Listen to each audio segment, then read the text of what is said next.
everyone, and welcome to another spoiler review episode here on the Geek Buddies.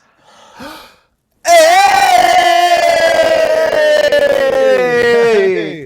And of course, as judging from the thumbnail and the title, we are doing a spoiler review of episode 7 of WandaVision. We're excited to be coming back to you all again to do the show and to talk about all the things that happened. And yes, ladies and gentlemen, it was not an hour-long show. It was a 38-minute episode show. It was never confirmed by Feige or Marvel or anybody involved with the production. It was going to be an hour-long episode. So who knows what the run times will be.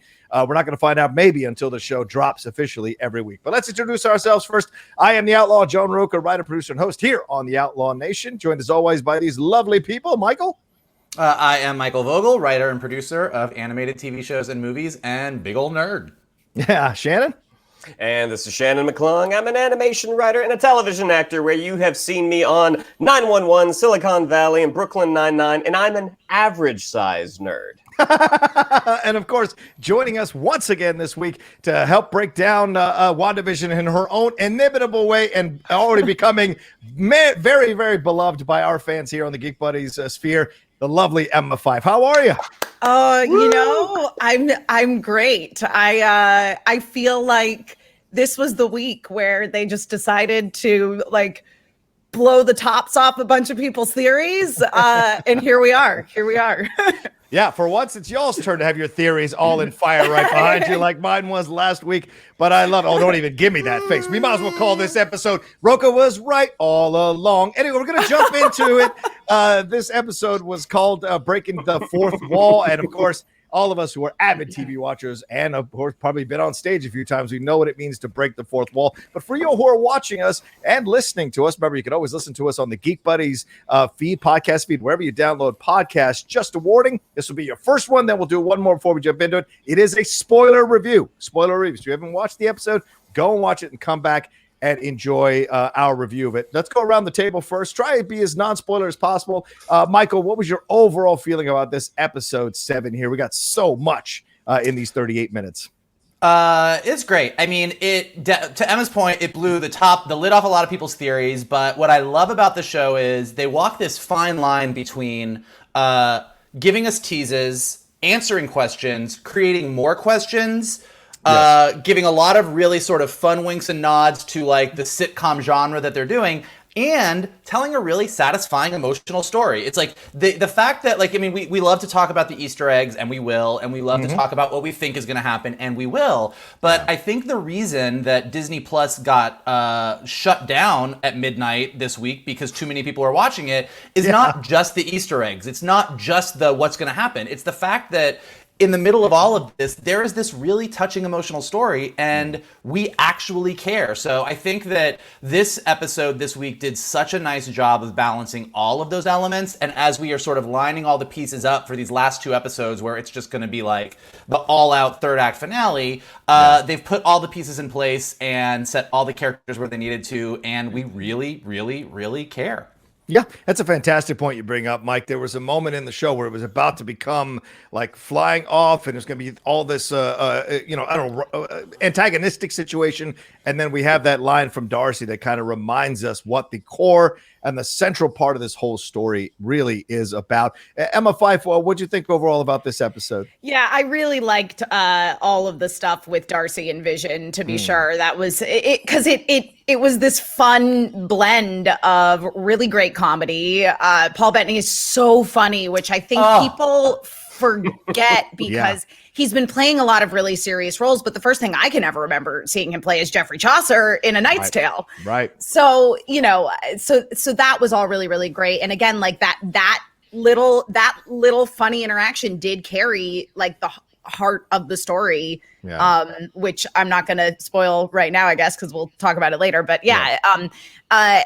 this was definitely the one that felt in some ways the furthest away from the sitcom conceit, but it's also the one where it's even though they were breaking the fourth wall, but at the same time, it's because it's all single camera and, but also it's the closest to what we've come to be used to in terms of television presentation. Absolutely. So I mean, I thought it was great. I thought all the stuff with Monica was great. It's, they're ramping up for a satisfying ending. I think they're going to stick the landing. Yeah, I mean, this is great point at the end there, Emma. Absolutely. It feels like at the end of Clone Wars this past season, like everything was leading up to those last 4 episodes. This feels like everything's been leading up to these last 3 episodes as an Act 1, Act 2, and Act 3 of a completely separate thing. Not that it's not connected, but feels like it's going to be like one massive movie that you're watching if you were to watch them back to back to back. Shannon, what were your thoughts as you were watching this episode? Both of us have had a couple of our issues over the last couple episodes. What did you feel about this one? I don't feel like I had any. I don't feel like I had any sort of storytelling issues this time. And the mockumentary style sitcom that is the most modern that current audiences are used to. Oh shoot! I should have said I was on Modern Family when I was listening on my credit. Doggone. But I think we're also seeing 4 award-worthy performances throughout this episode with Elizabeth Olsen, Paul Bettany, Teyonah Parris, and Kathryn Hahn.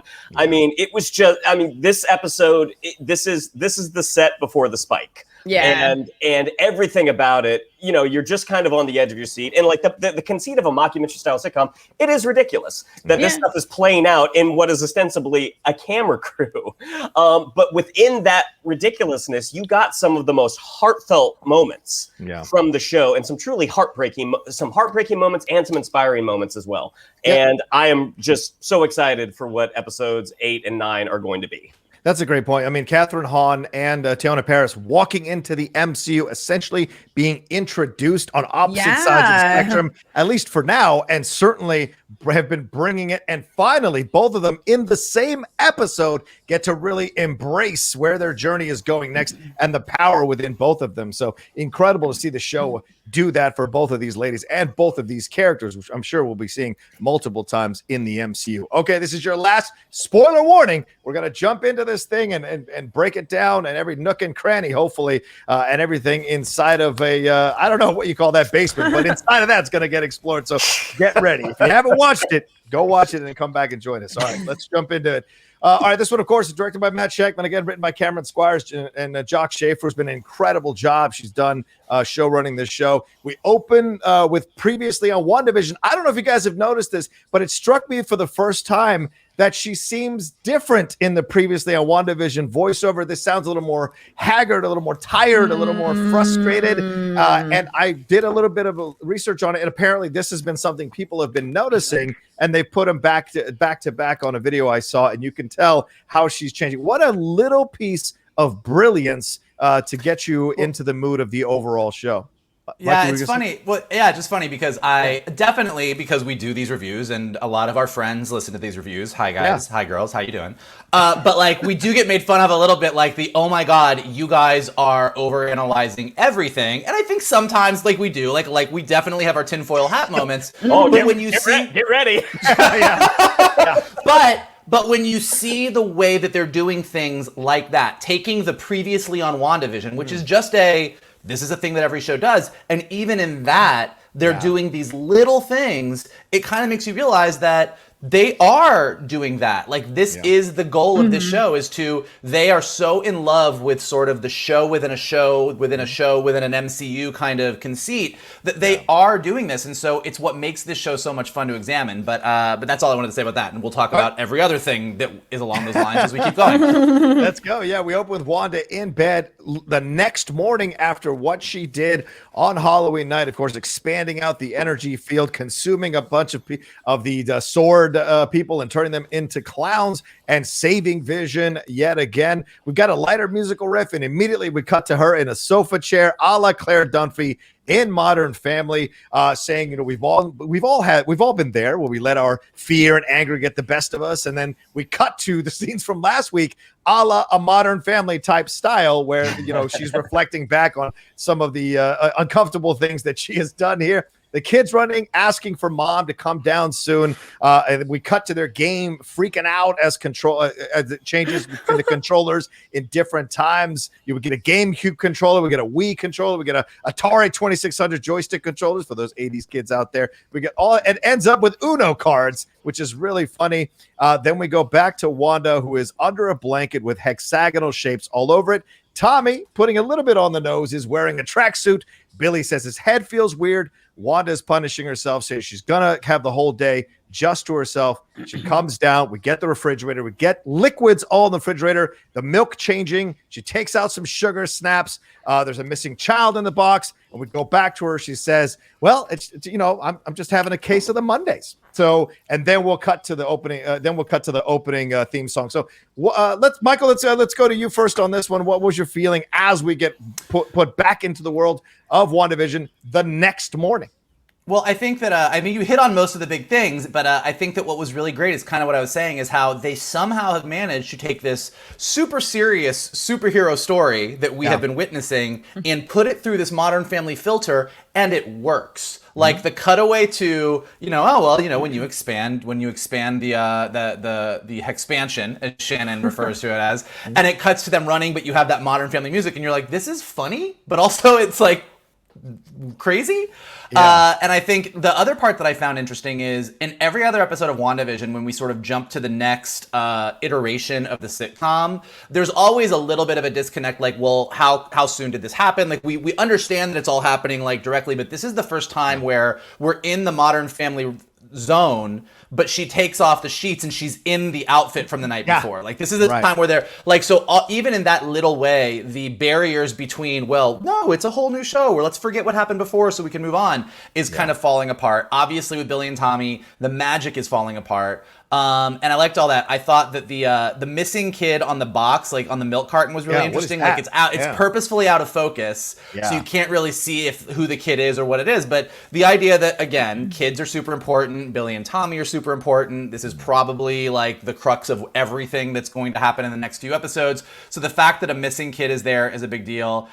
Sugar snaps, the snap, Thanos, maybe, I don't know. There's a maze on the back of the cereal box, like kind of like that we're going through this maze of what's going on, like a lot of stuff. And again, nothing that I think is some kind of earth-shattering secret, but just a really nice way that you can see how everything in the scene, everything that we're seeing is specifically there for a reason and has some kind of meta reference, because this is Wanda's meta universe. Yeah. Emma, what stood out to you from this opening scene before we get to that opening theme song? What really stood out with how she was dealing with this and talking about it, and her inability to control what's happening around her?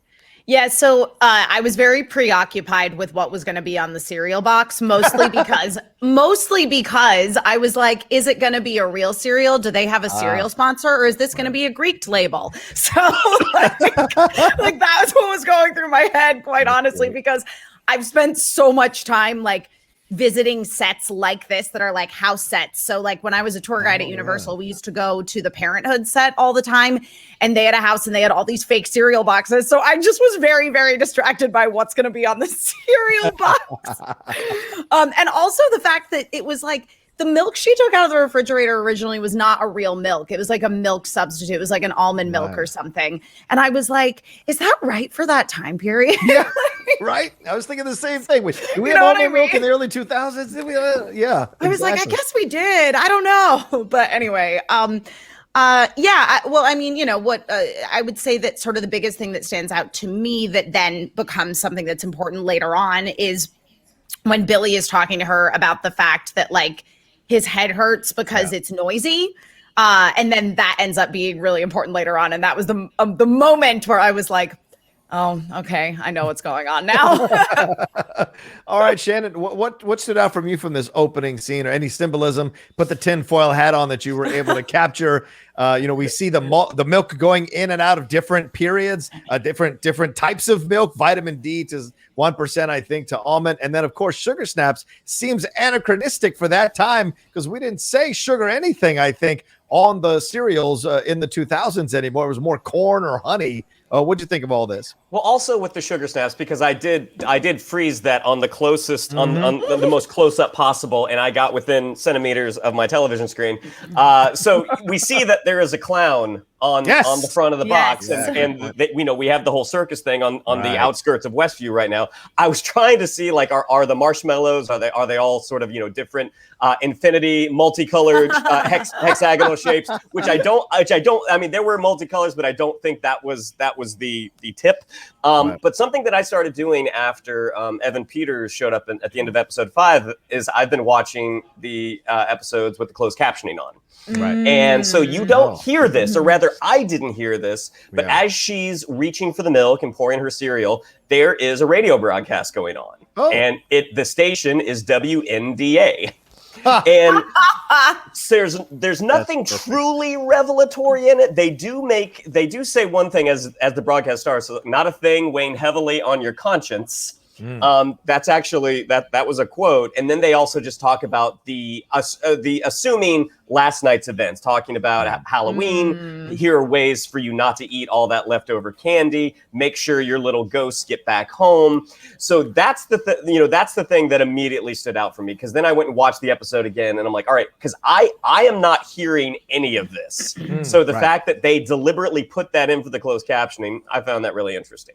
That's a great job, man. Because I was listening to it on my headphones and didn't catch that. So that's pretty great, Shannon. One thing I will throw in, if it's the next morning after Halloween, everybody knows that's All Saints Day. But also, if you look at it as November is symbolic in numerology. It's all about spiritual awakening, true love, enlightenment, divine influence. It holds a sacred vibration of creativity, oneness, as well as a higher consciousness. So the psychic energy is higher in November than any other month through the year. And I thought, well, that might be interesting to throw in there as a little tidbit. So, all right, then we're done with this, and we jump into the opening song. I'll go back to you, Shannon, on this. This is very much The Office. Various shots of her name on street signs, skywriting on a license plate. I know you probably caught this already, Shannon, but the 122822, that's Stanley's birthday. And we also see I Know What You Are Doing, Wanda, in those like kidnap letters that you get in those messages when you watch movies. Finally, a calendar shot. This is why I'm going back to you, Shannon. That has 10 with the heart around it when it was the 23rd, which you pointed out in the first review episode we did. So what do you think's going on with this opening credit, and did you enjoy it? It's the first one we had without lyrics, I think. So what'd you feel about it as a master of sitcoms yourself? Well, if anything, like I had to go through and watch again and pause each one, and you see one of it is in skywriting, and again, this is the tinfoil hat, like maybe Wanda's head's in the clouds because she's created this whole thing. There was one where her name was spelled out in nuts, and we talked about her potential mental instability throughout this episode, and also the one that I really thought was interesting was her name on the VHS cassette, where above it said master, which we're thinking she is sort of the master of this realm. In terms of like the two hearts, which I noticed as well, and I absolutely picked up on Stanley's birthday, which I had to like, what does that license plate mean? I'm assuming it's just the passage of time. Okay. But I don't know if that quite adds up. We'll see. Okay. All right. What'd you think there, Emma? What'd you think about it? Oh, it was great. But it was interesting because, again, like the opening conceit was so like Modern Family. And then the fact that the opening very much was The Office, like the opening credits.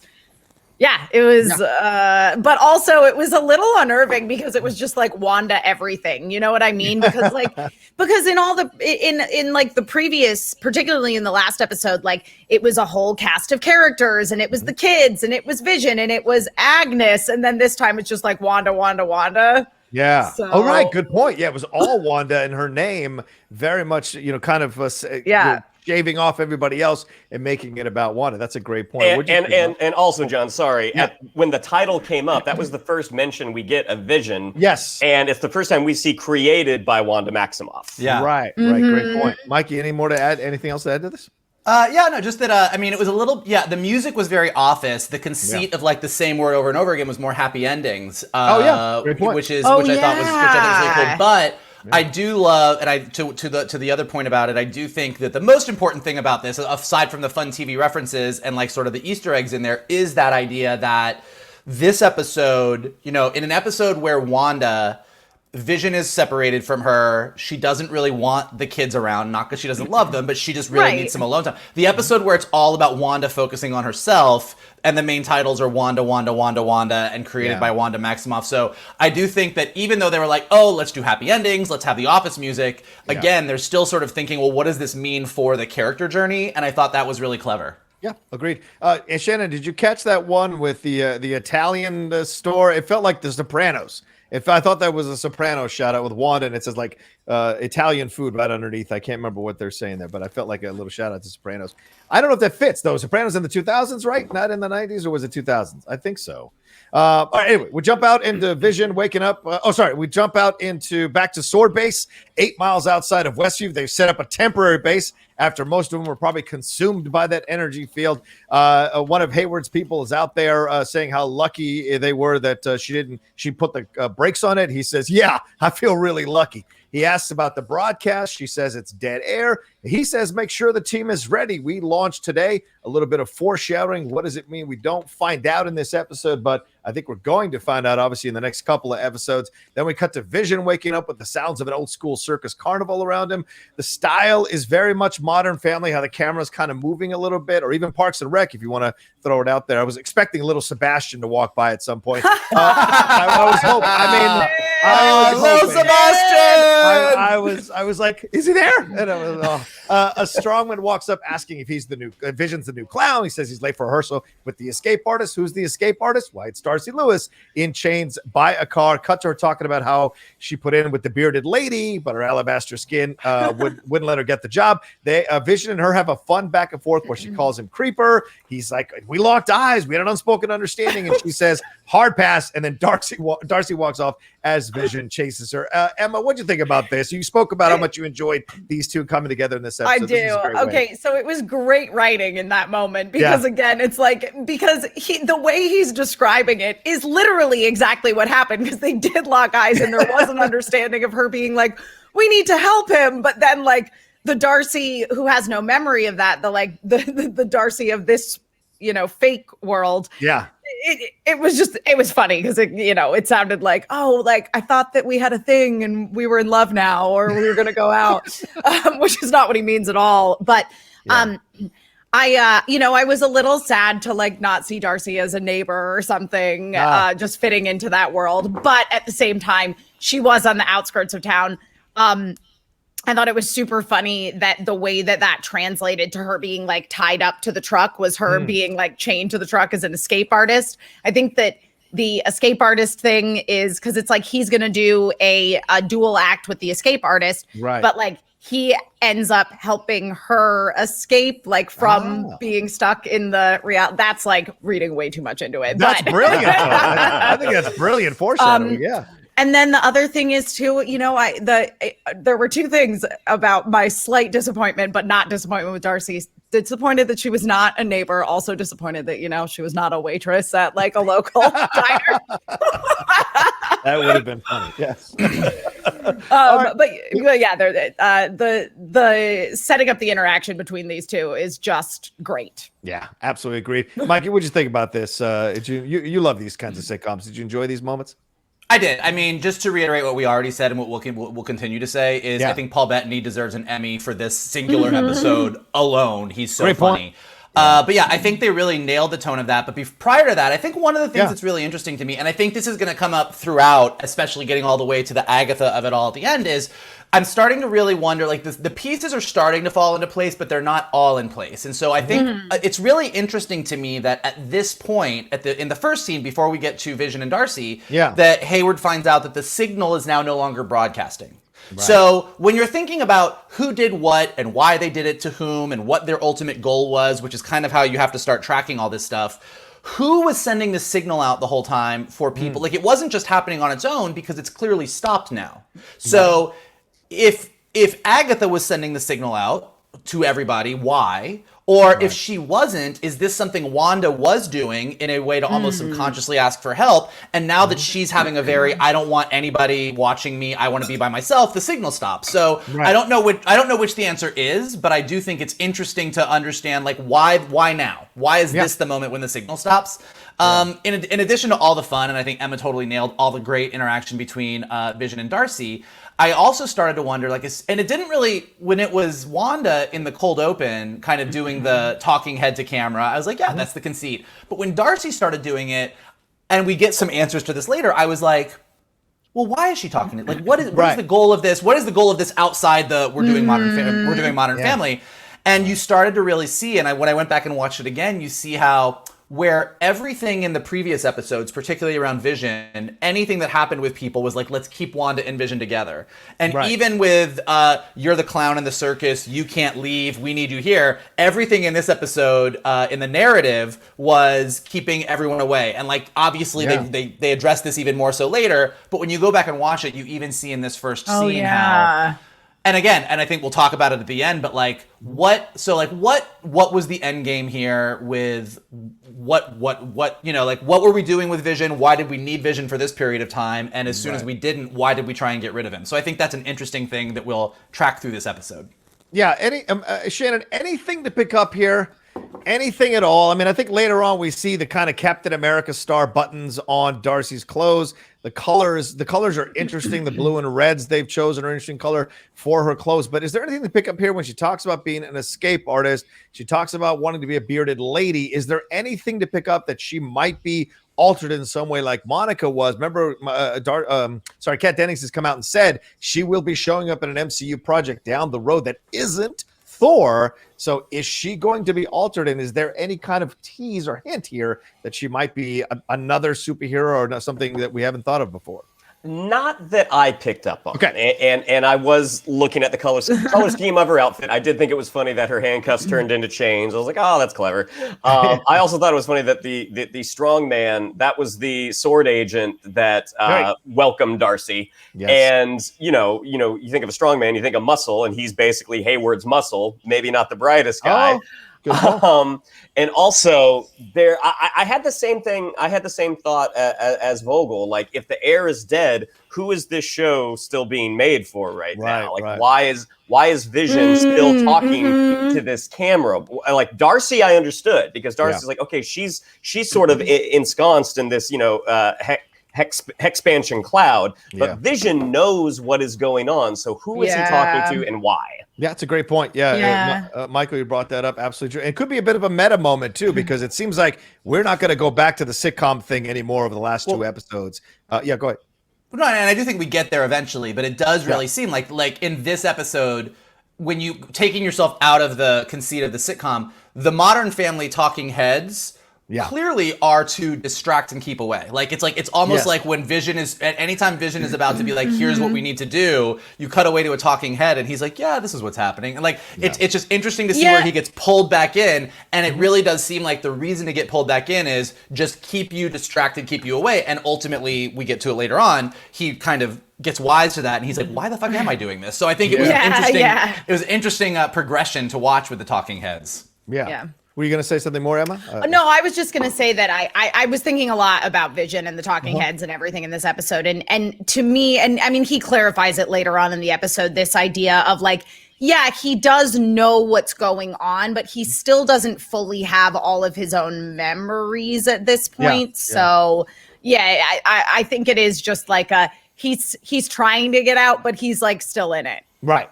And if anything, that opening theme song and the way it's only focused on Wanda, it could be Agatha finally, kind of laser focused on Wanda. That could be a little bit of hint of that if she's controlling it. As Michael said, we don't know who's sending out these signals just yet. So, all right, let's move on.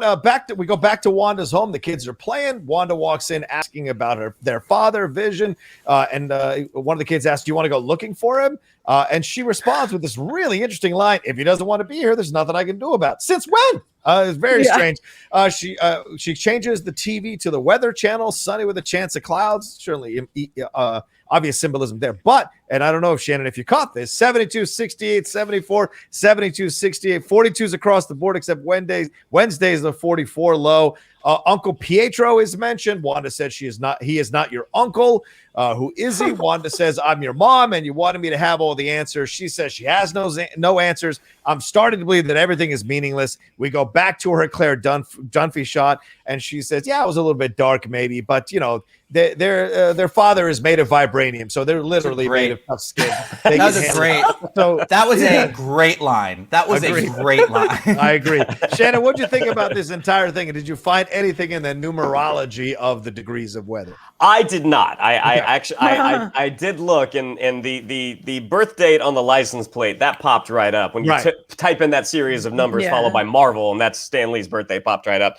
The only thing that I noticed is like, okay, the weather is seemingly perfect. Like, I mean, it's chilly at night. It's a little warm during the day. It just seems like it's still perfect weather. That's basically all I got out of that. But the fact that she did say to Billy and Tommy, that man is not your uncle. Yeah, I mean, and even the thing with Vision saying, well, if he doesn't want to come back, there's nothing I can do about it.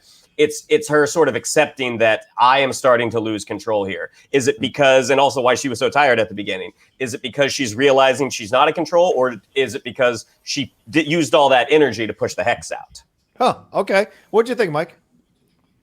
I think that's true, but I think there's also sort of an emotional component here as well. I think that she's just reached, she's Vision's trying to leave. I mean, she saved him, but he was trying to get out of this idyllic world that she's created. So in addition to her like powers being on the fritz, her being tired, her kind of losing control from a sort of magical superhero sense, just emotionally, like she's been trying to keep this perfect life together and it's just not working. And so like, it's very much like the whole look, I tried to make this perfect life, and if he doesn't want to be here, he doesn't have to be here. Like, I am literally over it. Like, I tried to do it, and he doesn't want it, so fine.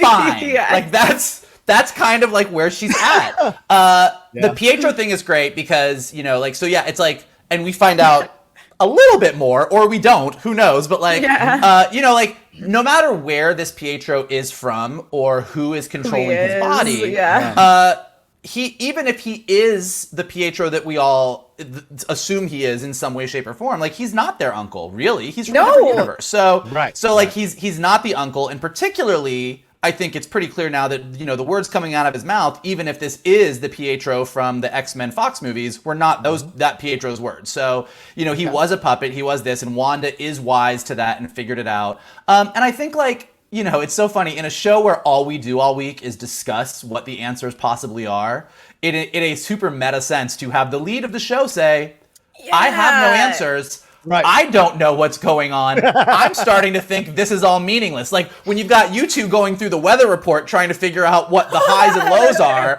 and what it represents, to have Wanda be like, I think it doesn't fucking matter. It's like it was such like a perfect meta moment that I was like, this show's the best. This keep doing this all forever.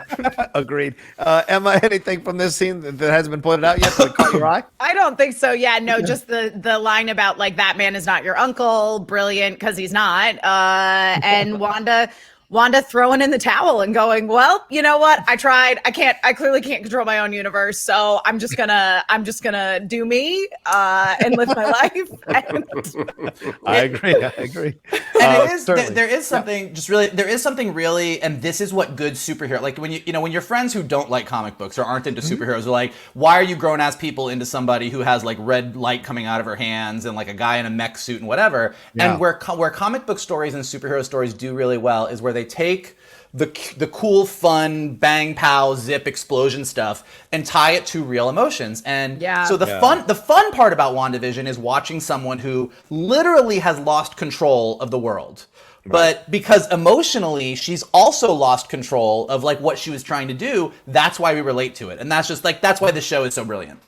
And it makes sense too, as we look at this scene, because if we pair it with the scene earlier where she's seeing the milk changing and all that kind of jazz, I think this is she's pushed out as far as she can go with her power. So logically, some things are going to not be as consistent as they were before, and that picks up steam as the episode goes along. So there's almost only so much she can do at this point. All right, and almost on cue, and magically with her, red powers there, Agnes walks in after Wanda opens the door for her. Agnes does her own Modern Family moment where she says, she was, Wanda was one split end away from cutting her own bangs. She takes the kids out of Wanda's way, said that she's going to take care of them, and Wanda's so happy. And Agnes talks about biting a kid once. Maybe my favorite Modern Family moment in the whole episode. Just the pause and the hold on her as she kind of looks away and offers no more information. She asks she asks Wanda to look at a suspicious mole. Wanda hesitates. She says, gotcha, boundaries.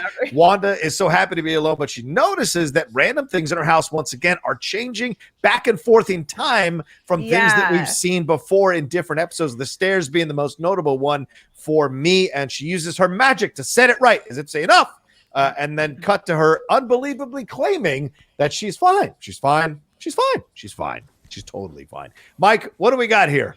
That was a total Michael Vogel. I'm fine. That's how I roll. Oh, yeah. You want to know? You want to know how I'm not fine? Ask me, and if I say I'm fine, y'all better run.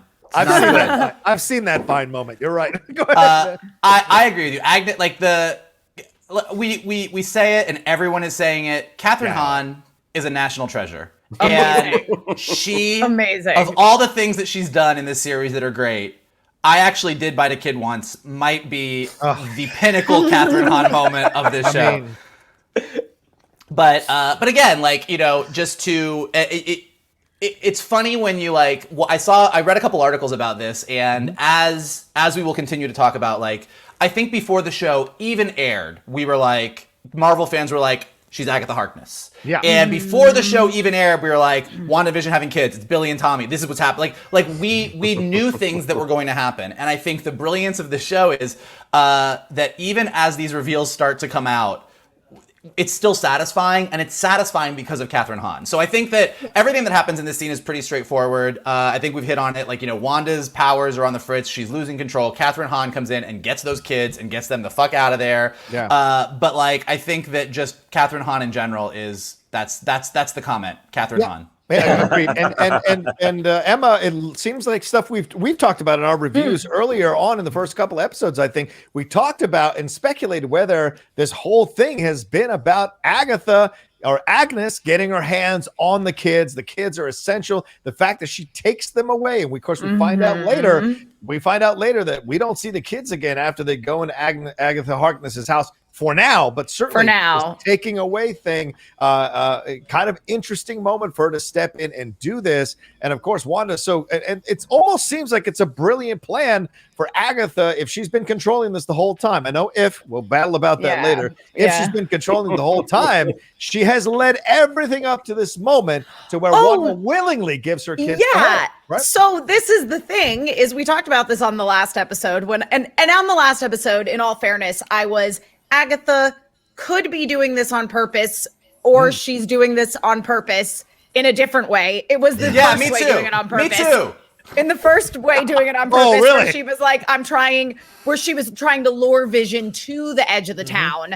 Because I feel like she's clearly the one who's trying to separate Vision from Wanda. So it's super interesting because it seems like Agatha's goal is to get to Wanda, while Hayward's goal is to get to Vision. So there almost are two antagonists. But so it's so she was trying to lure Vision away. So now she does have Wanda all to herself. And all along, you've noticed her coming in at these opportune moments to be like, hey, Wanda, check yourself. You don't have a wedding ring. Don't you think you should probably have one of those since you're supposed to be a married woman in this small suburban town? And you can just see how she's been manipulating everything the whole time. And then it all boils down to her coming in and taking away the kids because Wanda is in this state where she can't control anything. And that totally works with the sitcom conceit of the overburdened mom who's having a hard time and the neighbor who comes in to save the day. But some people thought she was helping. Some people knew all along. All right, let's move on to the next thing. No. Sorry, Shannon. Hold on. I know. I was going to swing back to you. I apologize. I was going to swing back to you. I had a question for you. She says suspicious mole. Talk to me about that and your overall feeling about the scene. So the suspicious mole, I did a quick Google search I'm for. starting to understand how to get to Shannon on these things. Yeah, go ahead, man. I mean, automatically you think witches with warts and suspicious mole. But the thing that really got me, aside from Kathryn Hahn's awesome delivery of "I bit a kid once," she takes 2 children to her house, Hansel and Gretel. What do witches eat? They eat children. Good point. All right. I don't necessarily think she's going to eat the kids. She's not going to eat the kids. Could suspicious mole, though, be a little foreshadowing for what we're going to see later with Monica trying to jump in and mess everything up? A mole is someone who burrows in, obviously, and is like planted there. Is homie with the mailman? Is he the mole in this whole thing? Is he the witness protection guy? We don't know, but the suspicious mole. I mean, it's an odd line to throw in. I know it's funny, but it just seems to allude to something. Mikey, would you say? To not be a tinfoil hat person, I think her ultimate goal in this moment is actually she wants to get out of there as quickly as she can with the kids. Right. And I think that the line might not be more than just oh, by the way, can you look at this mole? And she's like, ooh, and she's like, you know what? Right boundaries. Never mind. I'm going to get him out of here. You take your, it's like anything she can say to sort of get Wanda to be like, I don't know, so that she can get out as quickly as possible. I don't think that there's necessarily a subtle meaning to mole, other than it's just like, that's a weird thing to ask somebody. What about when she asks the kids as she's walking out the door to take a look at it as well? I don't know. I think that's just funny. To me, I mean, by the way, I'm the first person to jump on something where I'm like, this was a reference to this. I'm no Shannon McClung. But I think this one was just like a funny, let's get out of here as quickly as possible and try and keep Wanda away from the kids. I don't always think these things are going to mean something, but I also think they're there. Oh, yeah. All right, let's move on to the next scene. Jimmy and Monica. Jimmy's reading Darcy's email, which, of course, she sent before she got sucked up into the energy field about Operation Cataract. Hayward says they weren't decommissioning Vision. Jimmy says Hayward wasn't decommissioning Vision. He was trying to bring him back online, and nothing worked until Wanda stole Vision's body. Wow.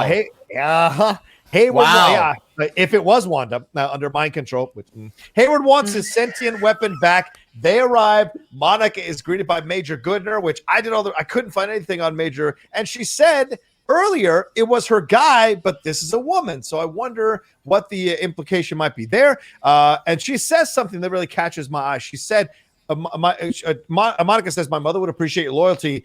But the major says she's not the only one we're loyal to, Captain. And the same look on her face that she had when Darcy and Jimmy mentioned Captain Marvel came over her face. So what does that mean?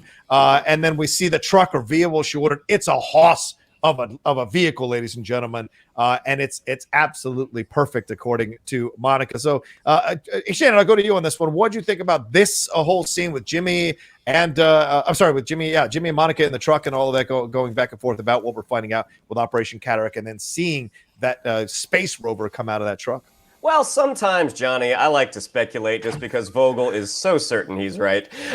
No, not Michael. That doesn't sound like Michael at all. But when Jimmy specifically says he's not trying to decommission him, he's trying to bring him back online, I literally wrote womp womp. But then when they did get to that little camp that had been set up, and she said Major Goodner, and I was like, okay.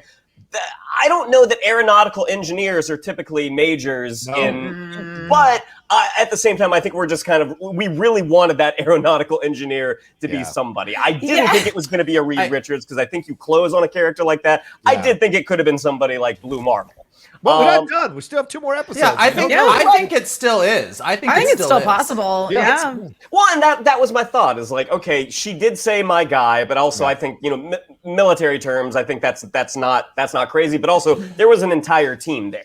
Right. And that doesn't necessarily mean that Major Goodner is the aeronautical engineer. Right. And nothing says that the guy didn't build that thing. He just didn't come along to drop it off. Yeah, that's possible too. And I did like that. Well, and I just did like that, Major Goodner called her Captain, thinking that one day she is probably going to become Captain Marvel. Oh, good catch. Damn, I didn't catch that. Good catch. Emma, what'd you think of this scene here, back and forth with what we're getting with Jimmy and Monica?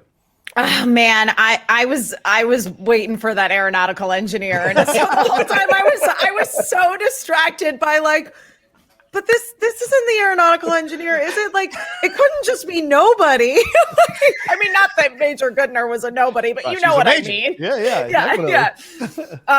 But yeah. But Shannon brings up a great point about the captain foreshadowing and the reaction to that, which then we expand upon a little bit more as she manages to pass through the barrier again, but we will get to that. Yeah, absolutely. Mikey, do you want to take a victory lap on the decommissioning Vision thing? What's your feeling on it? No. I mean, I was correct, you better take him like, now. You should take him now. Yeah, go ahead. Yeah. Hey, I will.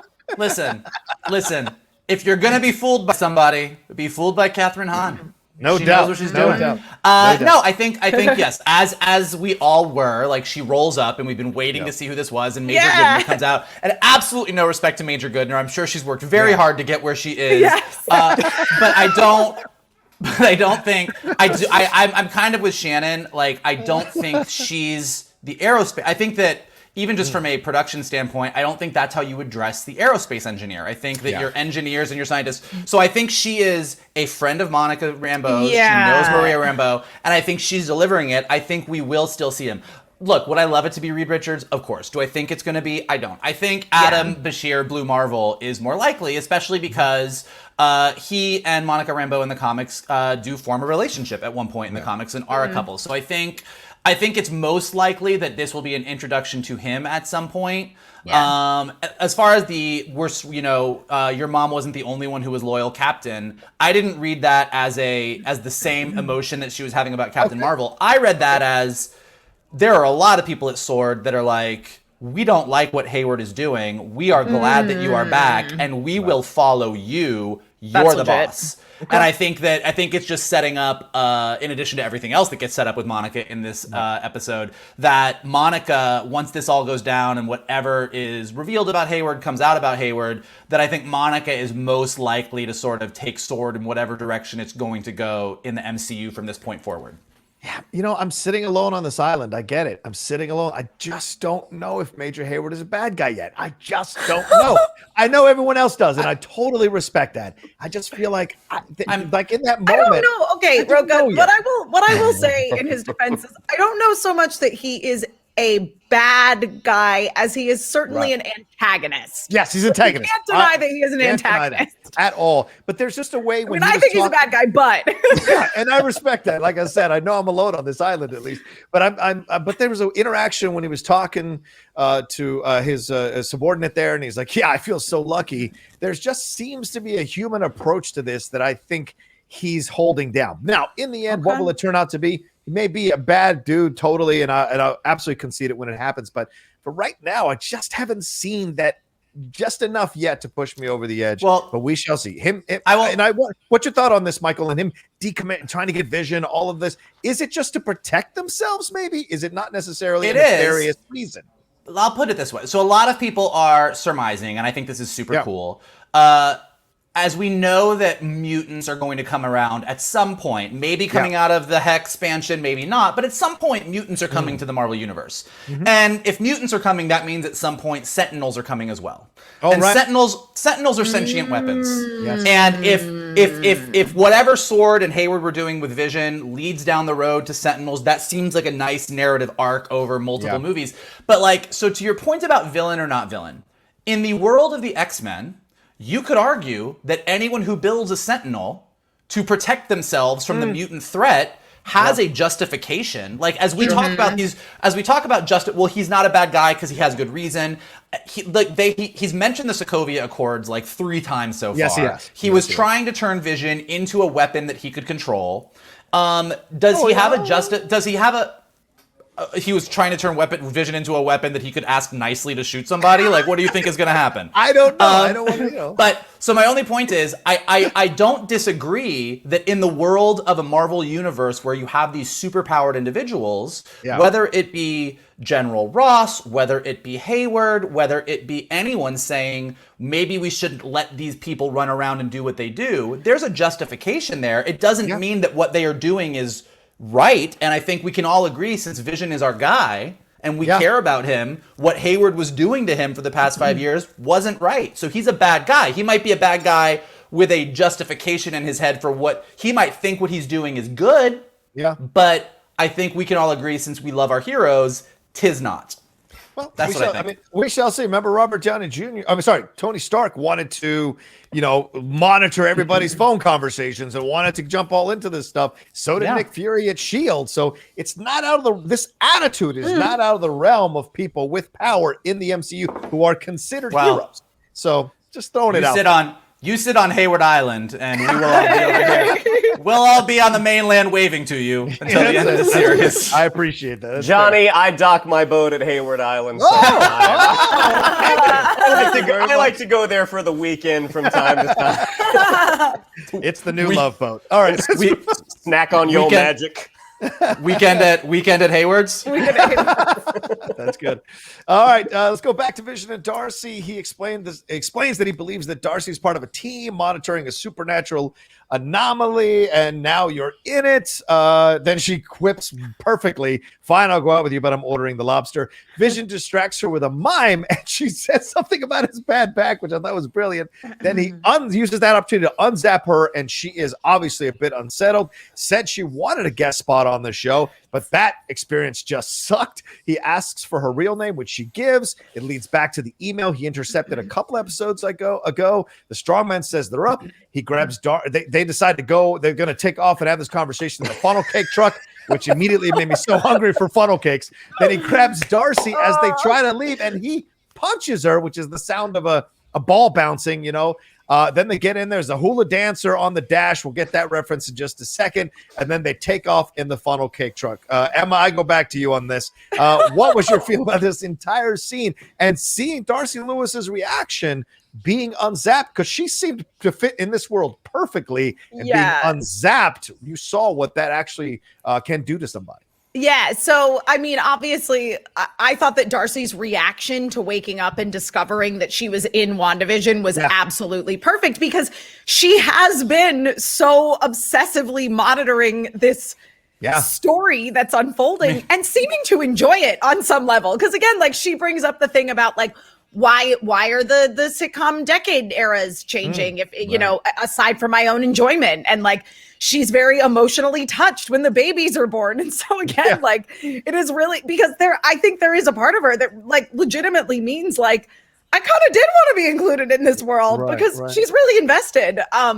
But the idea that it really sucked that, she had to come out of having her brain messed with basically and coming back into this world. But it is really nice too to immediately see a character from the outside connect with a character on the inside, the way that Darcy and Vision connect, because so much of it has been trying to get through to Wanda, who's resistant to it because she wants to create this barrier around her. And we'll see that theme continued with her interactions with Monica later in the episode.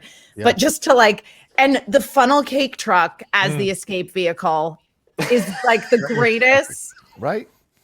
That's just brilliant, absolutely brilliant comedy right there, because it cannot go above 25 miles per hour. if that, that's a great point. And so literally it would probably be faster for them to just run, but they're nope, we're taking this funnel cake truck. This is great comedy. Agreed. Michael, he's the only one that has kind of essentially unzapped himself, and he has been essential in unzapping other people to get them to have communications with him to figure out what's happening here. She's unsettled by it, but she isn't like Norm screaming when he gets unzapped, and maybe because she's only being unzapped for a little while or zapped for a little while. But what do you think about this whole scene, and why does she punch him? Is that just she's been waiting to do that since she met this dude, or is this a kind of a statement about don't be handling ladies and gentlemen?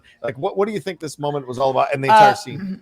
Well, I think as opposed to Norm, Darcy knew what was about to happen to her going in. She's been, to Emma's point, she's been monitoring it. So when she comes out of this, it's not, and also Norm's been being controlled by her for a while. So I think Darcy wasn't in it as long. She knew what was happening. So when she comes out, she's disoriented, but she's also as soon as I knew that I was going to get absorbed, I was going to become a part of the show. So I think that was the reason why that was.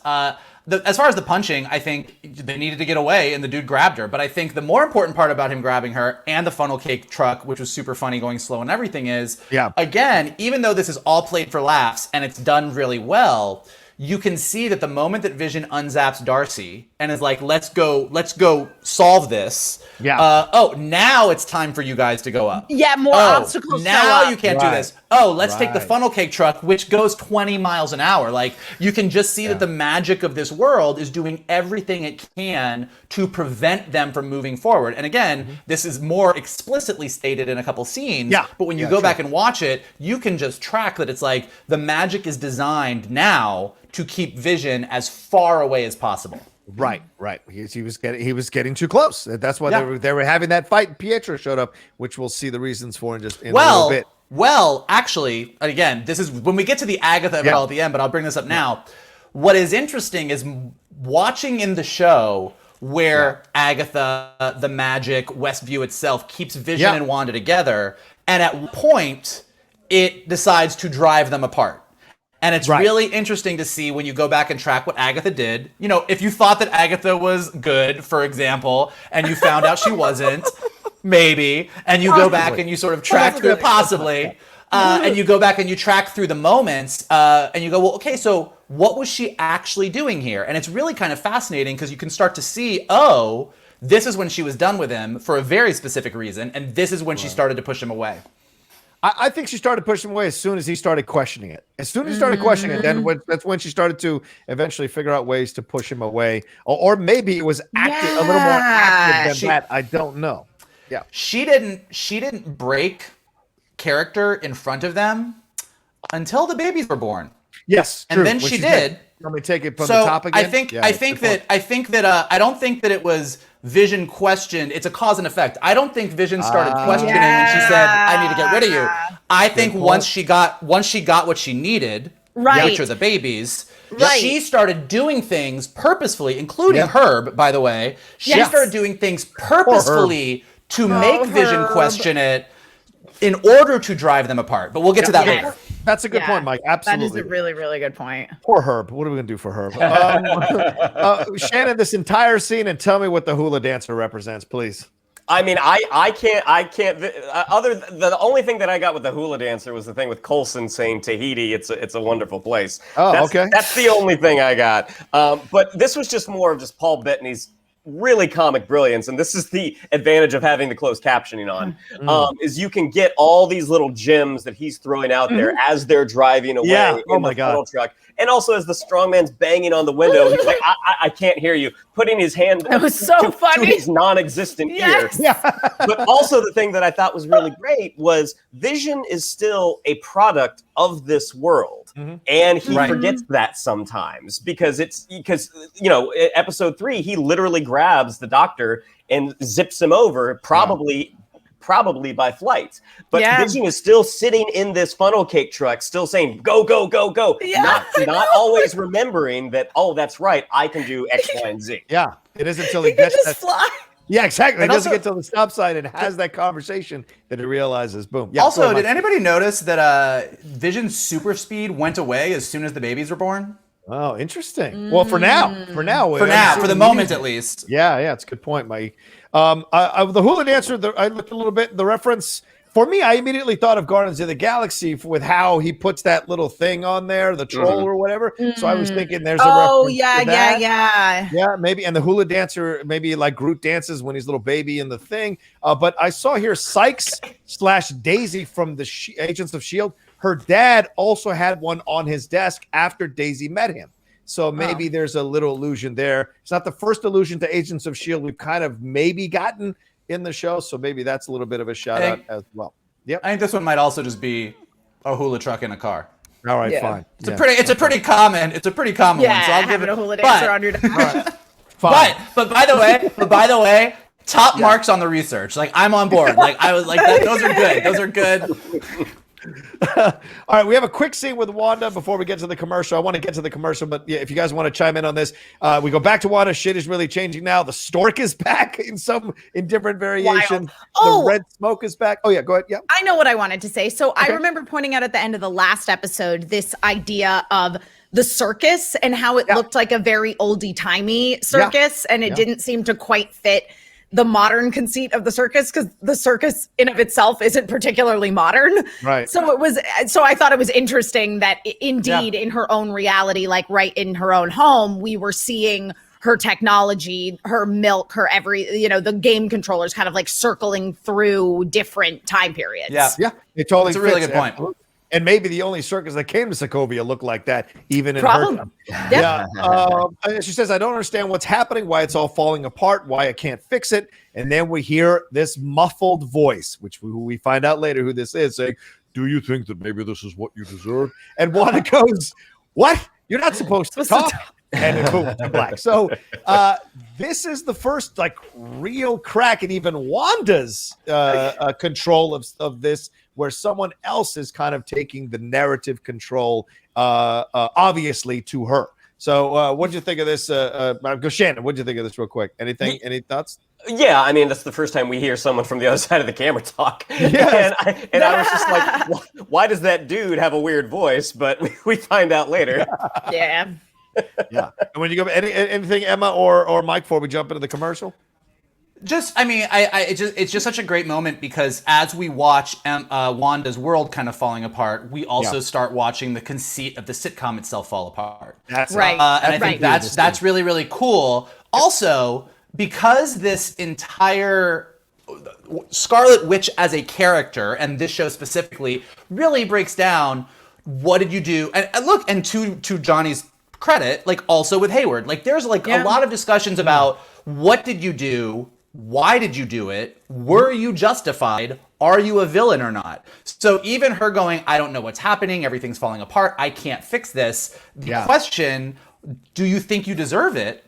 Like maybe this is what you deserve is it really gets to the heart of just thematically what this entire series is about, in addition to all the cool stuff that it does about the conceit and that we know it's Agatha at the end.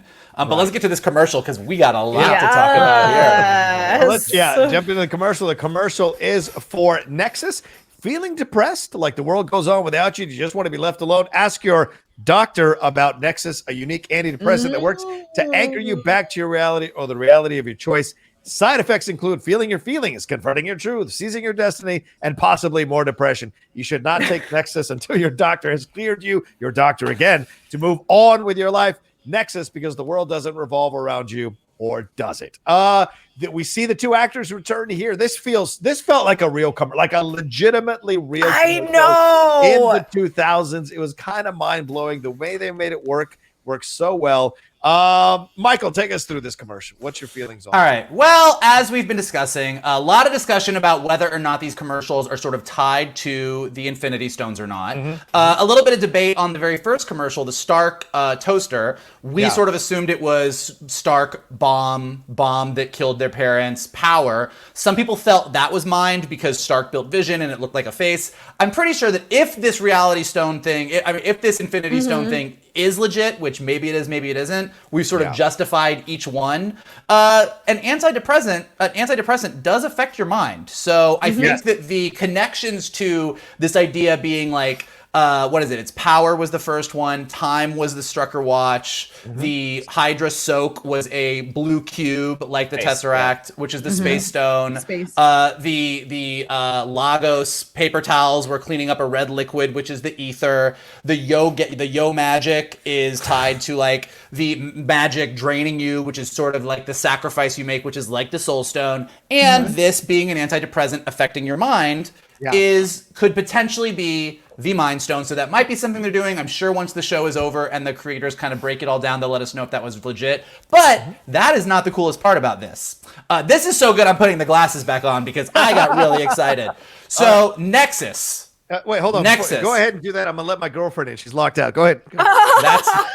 That might be more important than what I'm about to tell you about Nexus, at least for Johnny.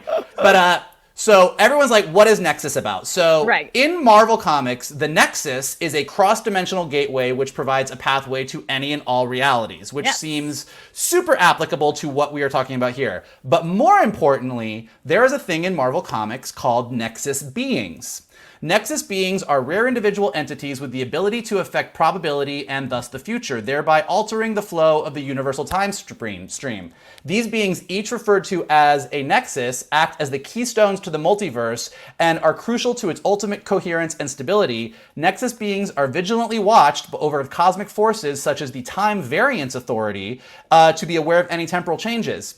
In the Marvel Comics, guess who the Nexus being of our universe is? That would be Wanda Maximoff. Yes. Yeah. Another important tip about Nexus beings is they are known to have very, very powerful children.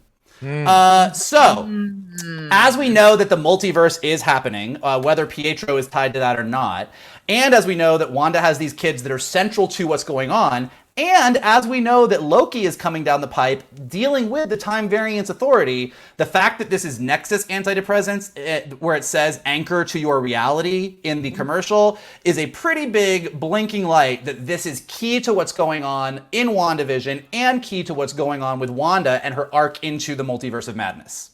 Okay. Shannon? Yeah, he got it all. I don't have my glasses. Well, and again, Emma, as Rocha brought up about the commercial, you know, ask your doctor. Doctor. We know about Doctor Strange and the Multiverse of Madness. Yes. Also, the generic name for this drug. I'm looking at the packaging on the drug. It's fun. There's a little thing on the bottom that says "See our ad in the Westview Gazette." The generic name is Nexylpromicide. So like. Nexus pro killing, like you know what I mean? Like, Wow, I didn't think about that. And pro-must-side, ma could be maternal, pro-killing ma. I don't know, crazy. It's mo-side, like mo-side. Sorry, mo-side. Okay, that's perfect. Yeah, like homicide but pro-micide. Yeah, that works. Pro-death. All right. Did you mention that Nexus is an internet hub in Oslo that Tony Stark visits when he's tracking Ultron's attempts to get nuclear code? Wow, I'd completely forgotten that. Okay. I did not. Wait, Johnny. Yeah. You let your girl in and you came in with the hot tip. You're really killing it today. I didn't want to step on your toes if you had mentioned it, but he says when Stark arrives at Nexus, he finds that Jarvis has survived Ultron's attacks by scattering himself on the internet. So there could be something here as well with that. Also, you mentioned the Nexus, referring to the Nexus of all realities. You mentioned that already, Mike. Is that true? I did. And then the cross-dimensional gateway. Did you mention that at all? That the Nexus is a cross-dimensional gateway, and that Wanda is a Nexus being who anchors our reality to such a gateway. Okay, right, yeah, because it says here, first appearing in 1972's Fear number 11, the Nexus forms a cross-dimensional gateway that provides access to all possible realities and is a place where all realities of the multiverse intersect. Yep. Okay, cool. And it was in a swamp in New Orleans? No? Did you mention that? Well, maybe. I did not mention that, but it just in addition to that, in 1994's Scarlet Witch number 4, it is where Wanda learns that she is a Nexus being. Great point. Okay. All right. Yeah. It says here, located possibly in a swamp in New Orleans, is guarded by the mute creature man thing. Lord God, if we got man, don't even get me started. That would be fucking awesome. It also allows Wanda to change the paths that would lead the creation of, for example, the Timekeepers, which we saw statues of in the Loki trailer. So I wonder if that'll connect up as well. All right. That's great stuff. It's a really good point, Johnny. Let's move on. All right, next scene. Agatha with the kids. Billy playing with her rabbit, Senior Scratchy. Billy likes it here because it's quiet, and he says, "You're quiet, Agnes, on the inside." By the way, that was my Leonardo DiCaprio moment. As soon as he said that, I was like, "Ah!" So I was doing that. Tommy asks if Mom is okay. Agnes reassures him that she's a super mom. And then we cut to another Modern Family moment with Agnes, where she says, "Ralph says I sugarcoat things, but you tried telling a 10-year-old that his mother is cuckoo for Cocoa Puffs." Eddie, Shannon, thoughts on this one? I have thoughts on Senior Scratchy, but I want to save them. Okay. I want to save them towards the end, but this is another mention we have of Ralph. Yes. And again, Exactly what I was going to say. Who is Ralph? Where is Ralph? What is Ralph? It's a very easy sitcom trope to talk about the neighbor or the husband or the spouse that is never around, or it's because Ralph is somebody. Right. Well, let me tell you, I did a little bit of research on the name of Ralph. It's from Old Norse mythology. Any chance, and I'm throwing this out there, that Loki is connected with Agnes, and this has not been Mephisto at all, that it's been Loki and Agnes working together to cause this mischief. I don't know. I'm throwing it out there. I'm probably way wrong, but it occurred to me in this moment. Emma, anything you want to say about this scene, and then we'll jump to you, Vogel, after her. Well, again, as you say, John, that moment of Billy saying, like, you're quiet, Agnes, on the inside. It's like, oh, shit, he's been doing it. He can't hear her because she's not being tormented by having her thoughts controlled. Good point. Vogel, anything to throw in here? Not on the Billy front. As far as the Ralph thing goes, and again, I think a lot will have a big Agatha sort of powwow at the end of this. Yeah. Could Ralph be some bigger bad, some ulterior being? Yes, absolutely. I do think it means it's something. It's not just a fun reference to the guy that we to like the Stan and Will and Grace or whatever. The other thing that did strike me, and this is not to argue, kind of to the Hayward point, this is not to argue that Agatha is actually good. She's clearly not good. She's clearly been doing this all along. But as this show is really about loss and trying to get people back, like Agatha Harkness is ostensibly hundreds and hundreds of years old. I mean, Kathryn Hahn looks great for hundreds and hundreds of years, but nevertheless, she's a witch. Is Ralph someone that she lost long ago, and she's doing what she's doing to try and bring him back? So I think that there's lots of possibilities, but I think in the next 2 episodes, we're definitely going to get some clarity on Ralph. Yep, and I'm sure we'll have. I like that theory a lot. Yeah, it holds water. That's for sure. I found this fascinating. What she says here. Ralph says, "I sugarcoat things." Then she makes another cereal reference to Cocoa Puffs. Yeah. Remember at the beginning, she's pouring out sugar snacks, right? And she's eating the sugar snacks out of a red bowl. There's just something there. Is Agatha feeding her this madness? Feeding her madness. So. I will tell you this. Yeah. If the big bad is Count Chocula, I'm gonna fucking lose it. Whoa! All right. Anyway, we just figured out why Blade is going to be introduced to the MCU. It's to take out Count Chocula. Oh, wait. Put a pin in your Blade thing. We might get back to that later. Okay, back to Monica in the space rover. She's in an astronaut suit. She looks badass in that astronaut suit.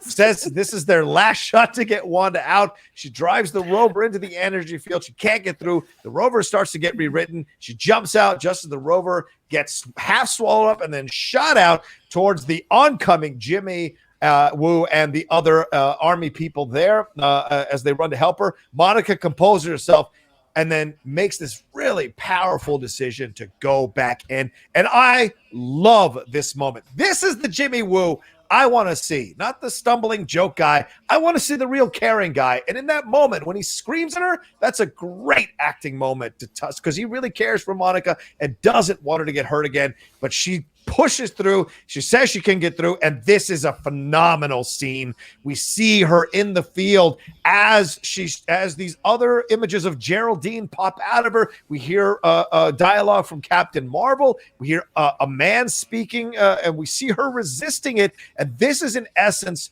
her test as she comes into her powers. And we see her embrace that, pull everything back together and walk through the energy field. We see the blue, she does the hero 3-point stance, the blue or green eyes, and then she looks up almost like Neo in the Matrix, seeing all the digits. She sees what this energy field is really all about, and then she runs off to Wanda. Emma, I'm sure you've had this moment in your life in time. So talk to me about this scene and about a rebirth. So sick. Like in a good sick meaning cool. I mean, so I've really loved everything that this series has done with the character of Monica Rambeau. And again, like it's and they explore it later in this episode, this idea of this human connection, this grief that kind of ties she and Wanda together.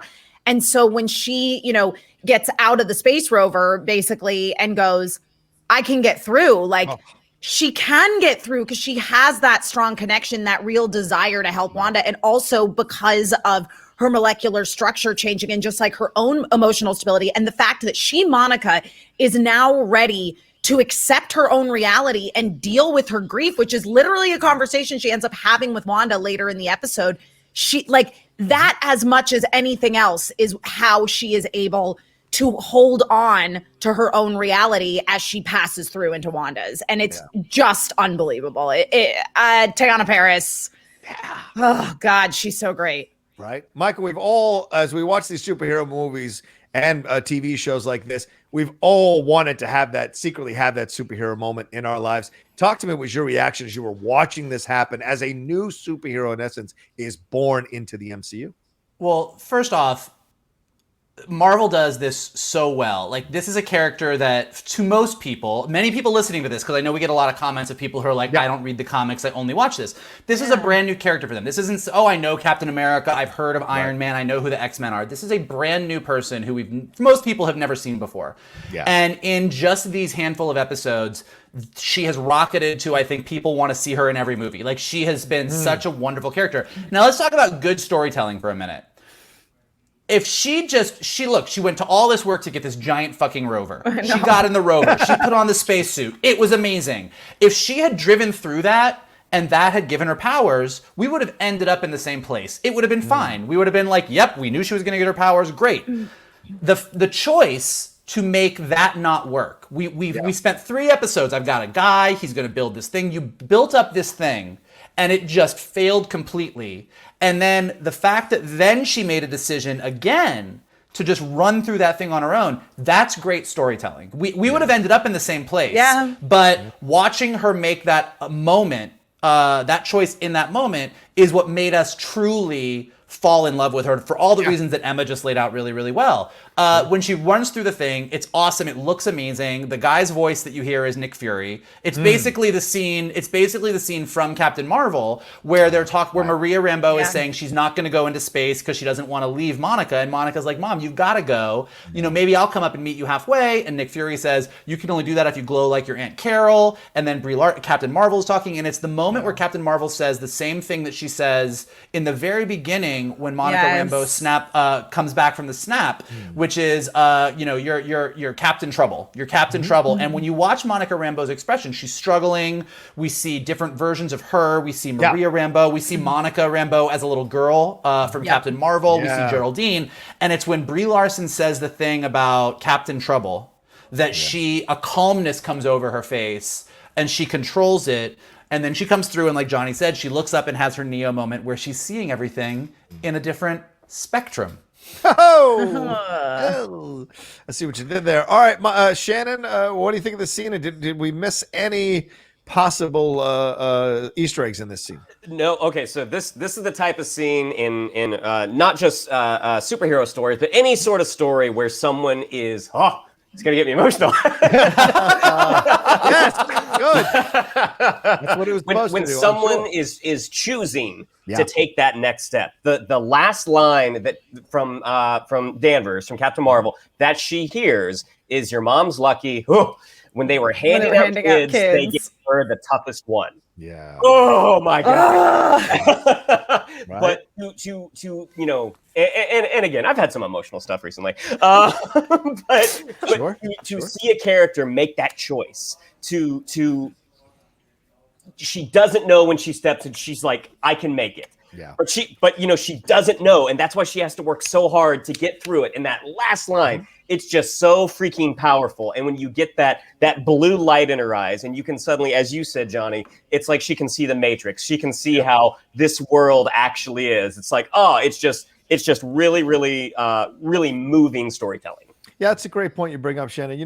Recently on February 8th, it just passed 13 years, or February 10th, 13 years since I lost my dad. And I tell you, that process of going through the grief, it is as difficult as what you're seeing here in this moment. You see you think about the different versions of yourself, the different memories that you've had, the conversations you've had.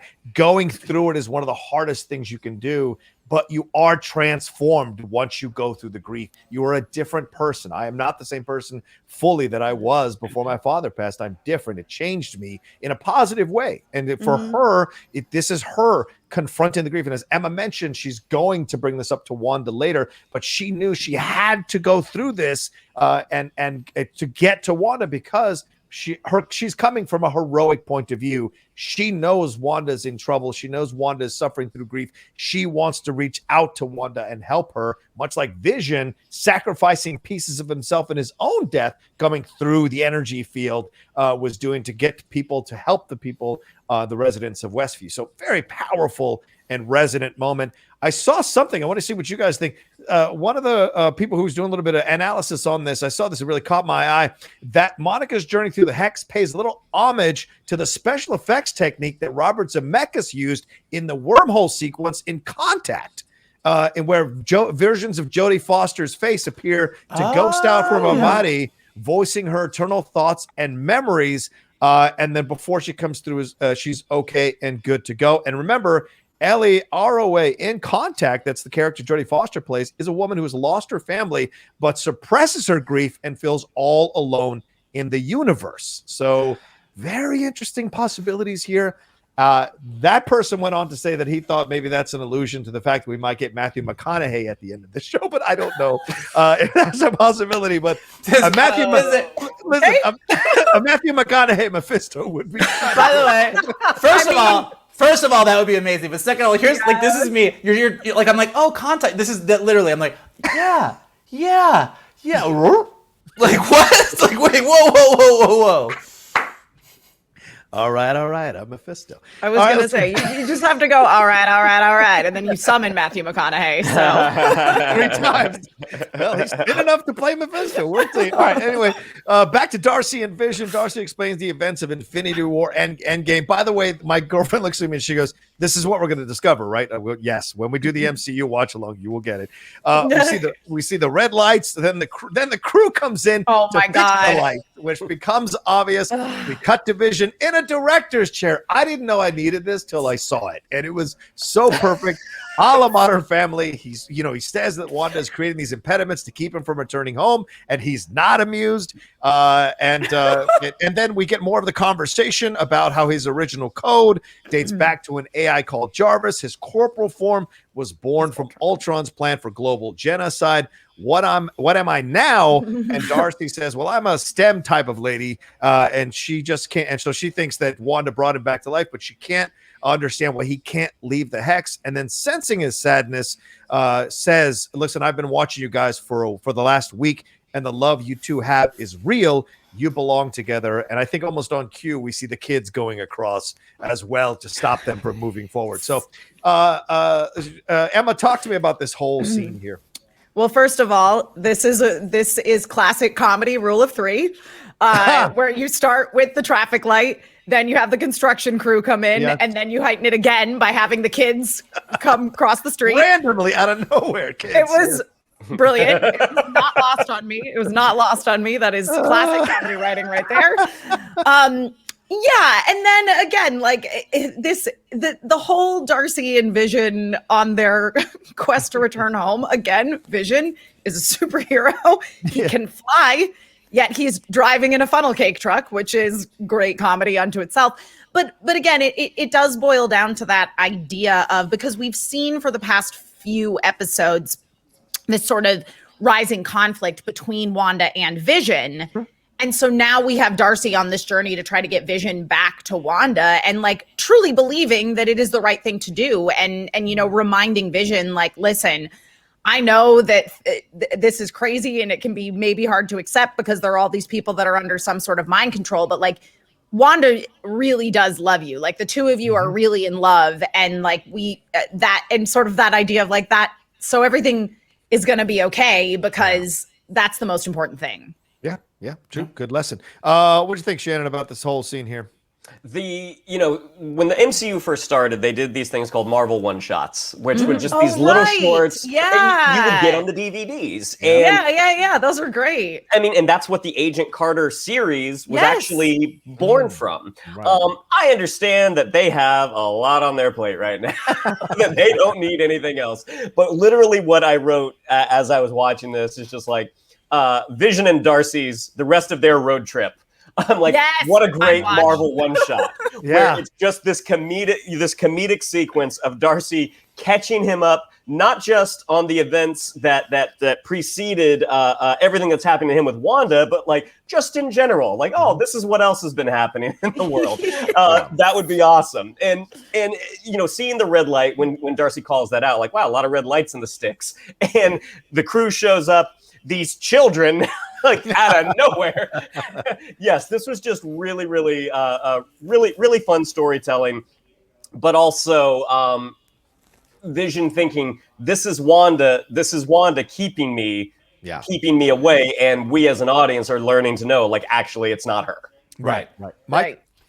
Yeah, two things. One, on the good storytelling front, kind of to Shannon's point about the one shot, as a writer, you sort of like hone in on these things. Like Marvel does a really good job because there's a lot of continuity. So in a movie or in WandaVision, as they catch you up, as you like, this is a scene. It's really funny. Their chemistry is really good. But the purpose is to, if you happen to have not been up to speed on all these Marvel movies, here is Darcy giving you some very specific information that you're probably going to need to know. And so I found it really curious that they included Jarvis and Ultron in this explanation. Like for what we know of where WandaVision is going, it's probably just mostly important to know that, like, yeah, Thanos killed you. Well, Wanda killed you. Then Thanos rewound you. She had to watch it again. And then you died, and this is where we're at. But like backing up to mention, oh, I'm Jarvis, I was built by Ultron. Like, I'm just curious to see, as all of the threads of Hayward and Sword and Agatha and whoever Agatha is working with all come together, where that may come into play, which I think would be really, really interesting. And so I think that's it. I think the cutaway of Vision saying I'm not amused was maybe up there with Agatha's "I bit a kid once." Like, it was just Yes, it was perfect. I agree. All right, we're back to Wanda's house. Monica runs into the house, scaring Wanda. Wanda says, she asks how she got in there, meaning the entire energy field. She tries to talk to Monica. Tries to talk to her, and Wanda zaps her out of the house and into the sky. She says she doesn't want to hear about it. The drones, the missiles. Pietro. Monica pushes it back, saying Pietro was not them. But I'm wondering to myself, is Monica stopping herself, or is Wanda just holding her there as a torture moment? I don't know. Is she showing some mercy? Wanda says, all you do is lie. Monica hits that hero landing again, a 3-point stance, and then shoots back forcefully. The only lies I've told are the ones you put in my mouth. Wanda threatens her, and Monica says, do it. Take me out, kind of challenging her to kill someone as she's dealing with the grief of the loss of her loved one. She says, and her hesitation, Wanda's hesitation, gives Monica that moment, that opening to come at her and say, she said that where you and Hayward are different. Hayward wants to burn this thing to the ground to get what you want. Don't let him make you be the villain. Wanda responds, maybe I already am. And then Agnes peeks out that window. Monica says she's not afraid of her and talks about her loss and talks about letting go of controlling her pain because it's her truth. And then Agnes butts right in and says, young lady, I think you overstayed your welcome. Monica tries to stop her with this doesn't concern you. She says, run along, dear. Wanda, you have to take it down. No, don't make me hurt you. And we've got the cat pointing meme there. Yes, I was going to say it did. It reminded me of that cat pointing meme. Oh, they've already made it. It's not. Michael, talk to me about this entire scene here and how, I mean, this is a massive scene in the show. This scene was great. It's what we've all been wanting to see, waiting for. It's like that. But like, what I love is they set us up for this moment of like these two superpowered women fighting against each other. And then the ultimate breakthrough of this is not punching. It's not shooting beams of light at each other. It's actually almost an emotional breakthrough until it's interrupted. So I thought that was really great. A couple of things that are interesting. Everything you said was great. Thought it was cool. Maybe it doesn't mean anything that before Wanda sees Monica, she's taking some Nexus antidepressants. Yes, which I think is kind of interesting. But yeah, everything you said. Another thing that was curious to me is two characters aside from everyone you named are specifically shown. Yes. One is yes. Dottie. Dottie's back. Yep. For a split second. We see Dottie in her roses, and we see the mailman who has whose label on his shirt, the company he works for, is called Presto, which is about magic. But I do, the mailman is very curious to me because, as we all know from episode 2, when he first showed up, it was like Agatha has this moment and she's like, boo, pew, pew. And you're like, this is weird. And then the mailman shows up right again before Wanda and the boys discover the dead dog, Sparky, with Agatha. And here again, where we have this moment where Agatha comes out, the mailman and Dottie are there. Does it mean anything? Does it not? I don't know. But it's curious. I will be amazed to see if this is a thing or not at all. But towards the meat of the scene, yes, Hayward is going to burn everything to the ground. Apparently, Monica does not live on Hayward Island with Johnny. She's pretty clear on where he's at. She is. And again, the maybe I already am the villain just gets to the crux of what we all love about Scarlet Witch.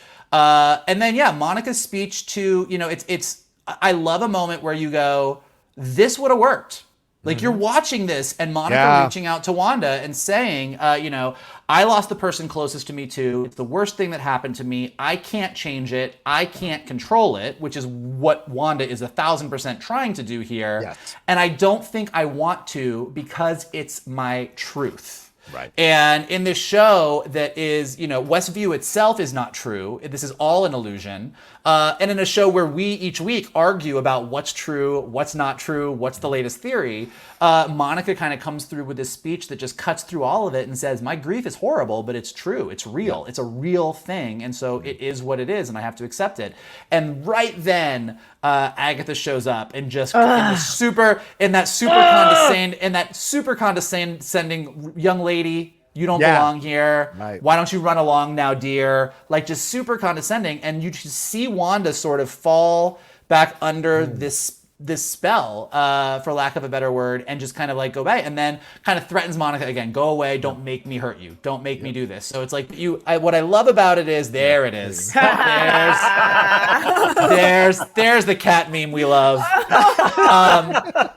But yeah, I think what I love about this scene is that you do see genuinely that this emotional moment would work had Agatha not had stepped in. But let's talk about your emotional moment when you realized Agatha was a bad person here. What was that like for you?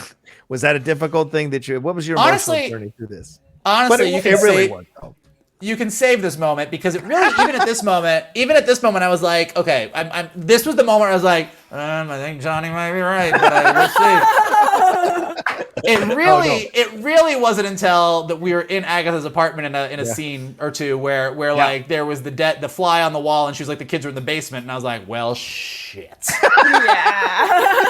Talk to me. No, but I'm just busting balls. Emma, talk to me about this scene, Emma. This is a really powerful moment between two women connecting on this grief, and another woman comes along and diverts them out of this situation. I was rooting for Agatha, but it turns out I was right last episode, and she's a baddie, especially, I also love too, we can talk about that later, as you pointed out, in the opening credits to the previous episode, her sweatpants said naughty on the butt. Yeah.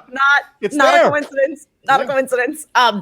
No, but the Monica and Wanda connection of it all, and this whole idea of grief and loss and dealing with it, I did feel like for a moment when she first showed up, like, obviously, like, Wanda turned on her pretty quickly in terms of like, you need to get out of here. But I think her initial reaction was legitimately like oh my God, how did you get here? Not a how dare you break through. She I think there was a moment of her being like sort of impressed. And I do think that like she is looking for like that connection, that emotional support that she could find in Monica, which is very much Monica's strategy in terms of trying to get through to Wanda. And the fact, and her entire thing has been hinged on the fact that she does have sympathy for this character. Absolutely. Shannon, what'd you see here? I mean, obviously you spoke about earlier, some emotional, this moment must have resonated with you as well. Well, the thing that really struck me, because I mean, I did see what Emma saw as well, that at the beginning when she busts into the house, she's not screaming, she's not angry. It's kinda like, what are you doing here? It's not until she mentions Vision that Wanda turns it on. That's like, it's kind of like, don't talk about him. I don't want to talk about that right now. Right. And the other thing that I noticed was with Dottie, because it's like, oh, she's back. She is smelling some yellow flowers. And so when they have that shot of Agnes's house, I'm looking all over. I'm just like, are there flower bushes? Are there flower bushes? No flower bushes. But I did also notice the mailman having that presto. Yeah. And when you think of magic with presto, it's typically followed by changeo. But I mean, the scene as a whole was just really great, and it definitely tees it up for confrontation. Yeah. And you see the path that Monica chooses. And we also see the fact that even though Wanda says, maybe I am the villain, she still does not want to hurt this person. Right. Yeah. Right. Yeah, and it's so powerful. And some people mentioned that the uniform that Monica is wearing is reminiscent of her various superheroic identities that she has in the comics. A lot of people thought it also has like a Fantastic Four reference, seeing the circle in the middle, all of that that had a little bit of reference there. So obviously we're laying a little bit of the groundwork maybe in our heads subconsciously that might be coming. And I saw someone speculate, I think on Screen Rant, they said, don't let him make you the villain. Maybe that's a shot at how Wanda has always been the villain of her own story since John Byrne did it with a run on West Coast Avengers, that these male writers have constantly been making her the villain. And maybe that's a little bit of a shot back. Remember, the showrunner here is a woman. Maybe she's taking a shot back at how they've kind of mistreated Wanda at times. So what do you think about this, Emma? I mean, I think that could potentially be spot on, as you say, because so much of it is about this idea of, because, I mean, when the character was introduced in the 60s, I mean, it was pretty reminiscent of a lot of women characters in comics in the 60s, and that, like, she was pretty agreeable and, didn't really think too much for herself and just wasn't really written to be very complex and layered. And obviously over the years, the character has become a lot more so. And that is what we love about the character, is the fact that she has always danced that line between being a villain and being a good guy. And so again, it's that whole idea of it's from a certain point of view, and the fact that she has been vilified, even though her actions were incredibly justified and they were motivated, honestly, certainly in this particular story, by her desire to protect herself. Because we've talked a lot about the fact that Wanda is this incredibly powerful character who has been powerless to stop all of these very personal tragedies in her own life. Yeah. And we've seen that, that's the superhero trope all the time. With Spider-Man, we see this with at the end of the first Superman in 1978, when he defies the laws of physics after Lois dies. We've seen this constantly, this battle of my powers weren't enough to save the people I love. Mikey, were you going to say something? Yeah, I think, Emma brought this up really early on. We talked about it maybe like the second review, the whole, people like worrying that this show was going to go down a crazy woman can't control her emotions. And like, to Emma's point of what she just said, like, that's how a lot of male writers throughout the past several decades have treated Scarlet Witch. In point of fact, I was thinking about this when I recently reread House of M. We talk about House of M a lot. Everyone's talking about it in all the reviews, saying this is like a super important Scarlet Witch story. You know who's not in House of M a whole lot? Scarlet Witch. There's a lot of people talking about her. There's a lot of people making decisions for her, but she is sort of this distraught, sad woman who's not really making a lot of decisions for herself. And so I do think that with a female showrunner and with this show, I do think that this is an opportunity to take all the elements of Scarlet Witch throughout the years in the comics, where she has sort of been used as this plot device to go, she was sad, she was upset, she was crazy, shit went down. And I think it's being able to tell that story through a new lens that actually focuses on her, actually focuses on grief, and actually has more to say about it than let's use her crazy powers to do this big thing. And so it's not to take away, like, look, Bendis, this is not a knock on any of these stories. They're great stories. House of M is a masterclass in kick-ass, epic, huge superhero storytelling. But I do think that this is allowing us to delve into Wanda and put her at the focus of her own story in a way that sometimes she hasn't been in the comics. Yeah. Yep. Yeah. Anything you want to add to that, Shannon, or shall we move on? I actually really have to go to the bathroom. I'm so sorry, you guys. Go take a quick one, and we'll keep going. We're only getting that Vision scene real quick, so go ahead, brother. All right, we go back to Darcy and Vision. The kids, as we mentioned, start to cross here, which is what we referenced earlier. Vision talks about how much Wanda has endured, maybe even perfectly placing this scene right after Monica saying, don't let him make you the villain. Talking about how much Wanda has endured could be a meta moment, referencing how we just talked about how male writers have put her through the things they put her character through. He says to him, it feels like it happened to someone else, but for her, it was weeks ago. He then, I don't know, he realizes the stupidity of talking to a camera, unhooks the mic from himself, slams his head into it, which is a great cliche moment, but it works every time, into the mic with the boom mic, and then goes back. We go back to the truck, and then he just flies away home. And Darcy says, I guess I'll catch up when I'm done. So, Emma, what do you think about this moment? Well, again, we've been addressing the idea throughout this whole episode that it's ridiculous that he's in this falafel truck when he could have just flown away home the entire time. But you are seeing Vision sort of being 1 foot in, 1 foot out, if you know what I mean, as far as like buying into the conceit of the reality. Like he definitely is aware of the fact that he is Vision and he has superpowers, but at the same time, he doesn't have all of his memories. He's still connected to this reality. He can't leave this reality. So there is a level of like, well, you have to accept it on some level because this is all you got, bud. You're going to disappear if you try to leave. But yes, seeing him be like, you know what? F this, I'm out. It was great. Mike, any thoughts on this one? Again, Paul Bettany, just so funny. I mean, but it's the realization of, as we're watching this episode and you're trying to like put it all together and you're like, well, so what is the talking heads? Like, who are they talking to? Like, why are they doing this? And Vision sort of realizing that the talking head is as much of an obstacle / impediment as the red light or the crossing guards or the construction. Like, this is just designed to keep him out here talking about things and whatever. And he's like, fuck this, I can go. Like, you're not controlling me. And I thought that was really great. But then even his realization about Wanda, I think, is really important because, you know, we know all this backstory, but as Vision has made very clear throughout, like, he doesn't know any of this. So he's with Wanda, he loves her, but starting in like the 3rd episode and into the 5th episode, when he starts getting really suspicious, he doesn't know why Wanda's doing what she's doing. Like, he doesn't know any of this. And so I think what you're seeing here is him recognizing what Wanda has been through and why she's making the decisions that she's making, and that makes him empathize. And again, where he at certain points along here might have thought maybe she's a villain. Is she trapping me here? I don't know what's going on. He now has a full enough story to go, I understand why you're doing this and you're not a villain. And I think you're going to see, and I'm really hoping that this does not end with me just sobbing, although I'm really thinking the end of this series is just going to end with me sobbing. But I mean, you're going to see that I think now when he goes back, just as Monica was trying to break through to her by having a real emotional connection, he now has enough information that he can do the same thing.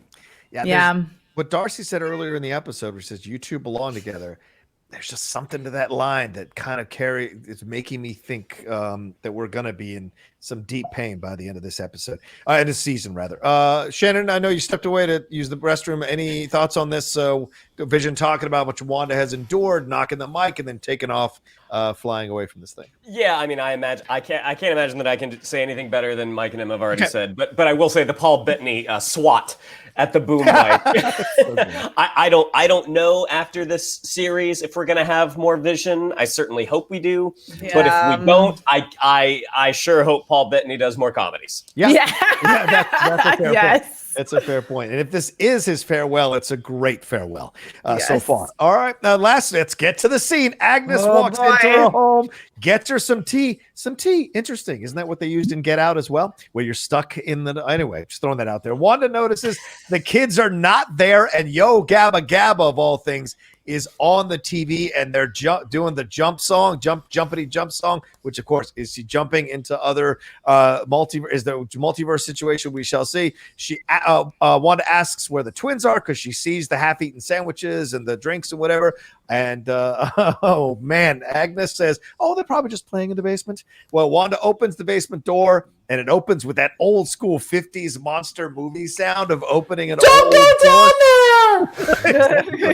But Wanda doesn't listen, goes down, and we're immediately treated to this kind of haunted house vibe. As she calls for the kids, we hear these noises. And look, all of us have done, Emma, Shannon, Mikey, I'm sure you have as well. We've all done that Halloween Horror Nights. We know those are the sounds they pipe in here. There are vines on the wall. The sounds get echoier and echoier. And we walk into this massive room with high ceilings and these cabinets with red lights and glass around them. And then we see this book. What does this book mean? We'll talk about it in just a second. The door closes, and then Agnes walks in, stroking the bunny, purple energy around her, and she reveals her truth. She says, "You didn't think you were the only magical girl in town, did you?" Says she is Agatha Harkness. Her eyes flare purple, and we cut to Wanda, who has purple appearing on her face, and she looks like she's being mind controlled. And then we get the greatest song we've had so far. Yes! It was Agatha all along, a la the Munsters. We've seen scenes from her from the previous episodes, walking into Wanda's house with the plant, messing with the magic show, zapping Herb. Oh, poor Herb. Making Pietro appear, faking her messed up nature to mess with Vision there, which was last episode.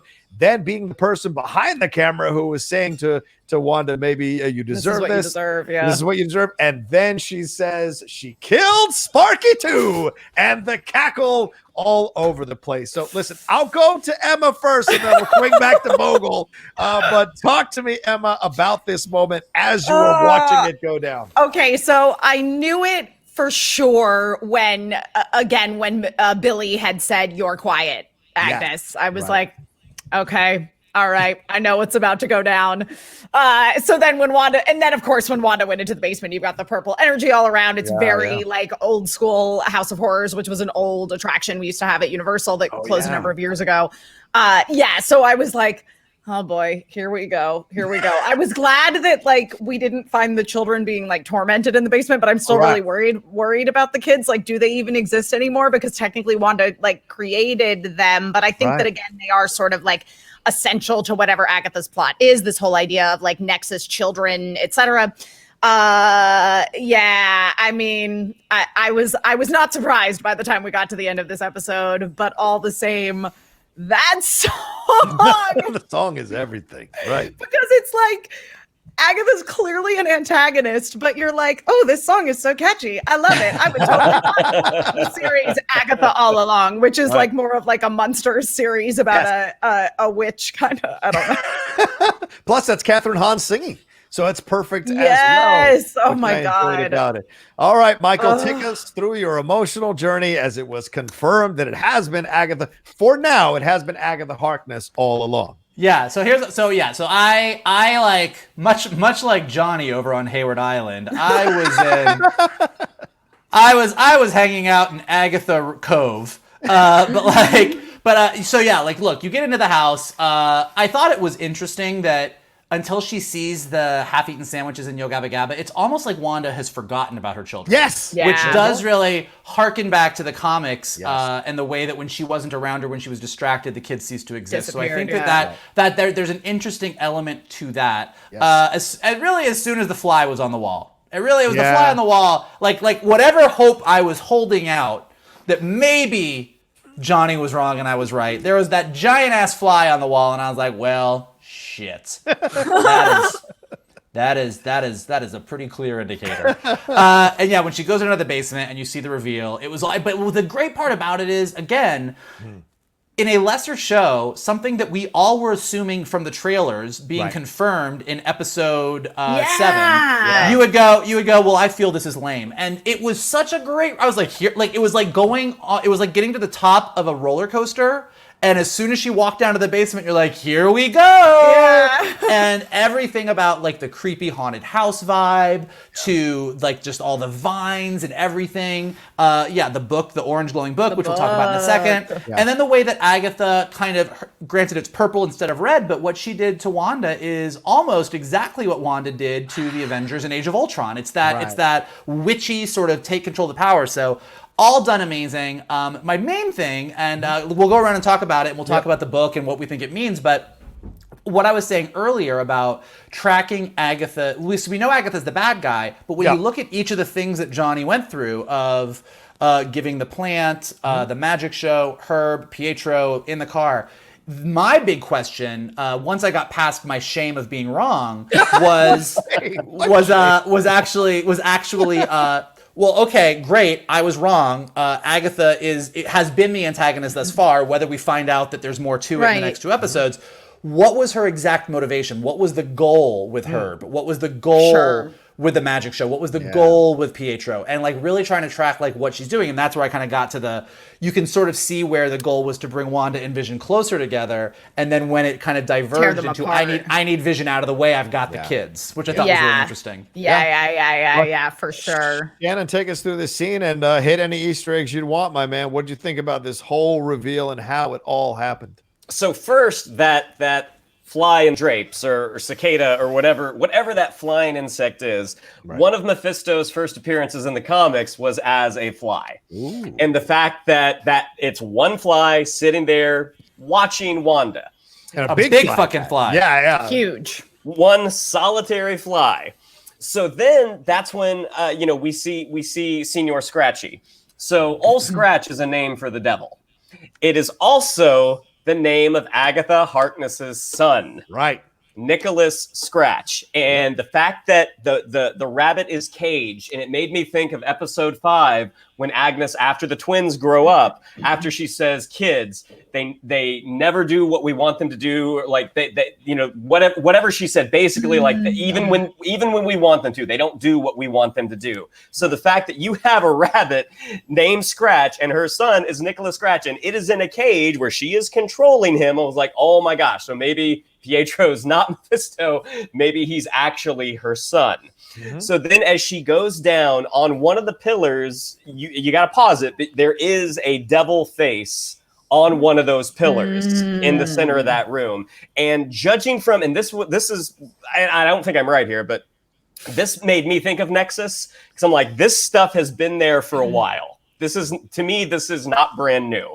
Yeah. And when Vision said in episode 3, where he said, we can go, and Wanda said, no, we can't. The fact that it is their house is next door to this thing that could be powering whatever is giving her power up.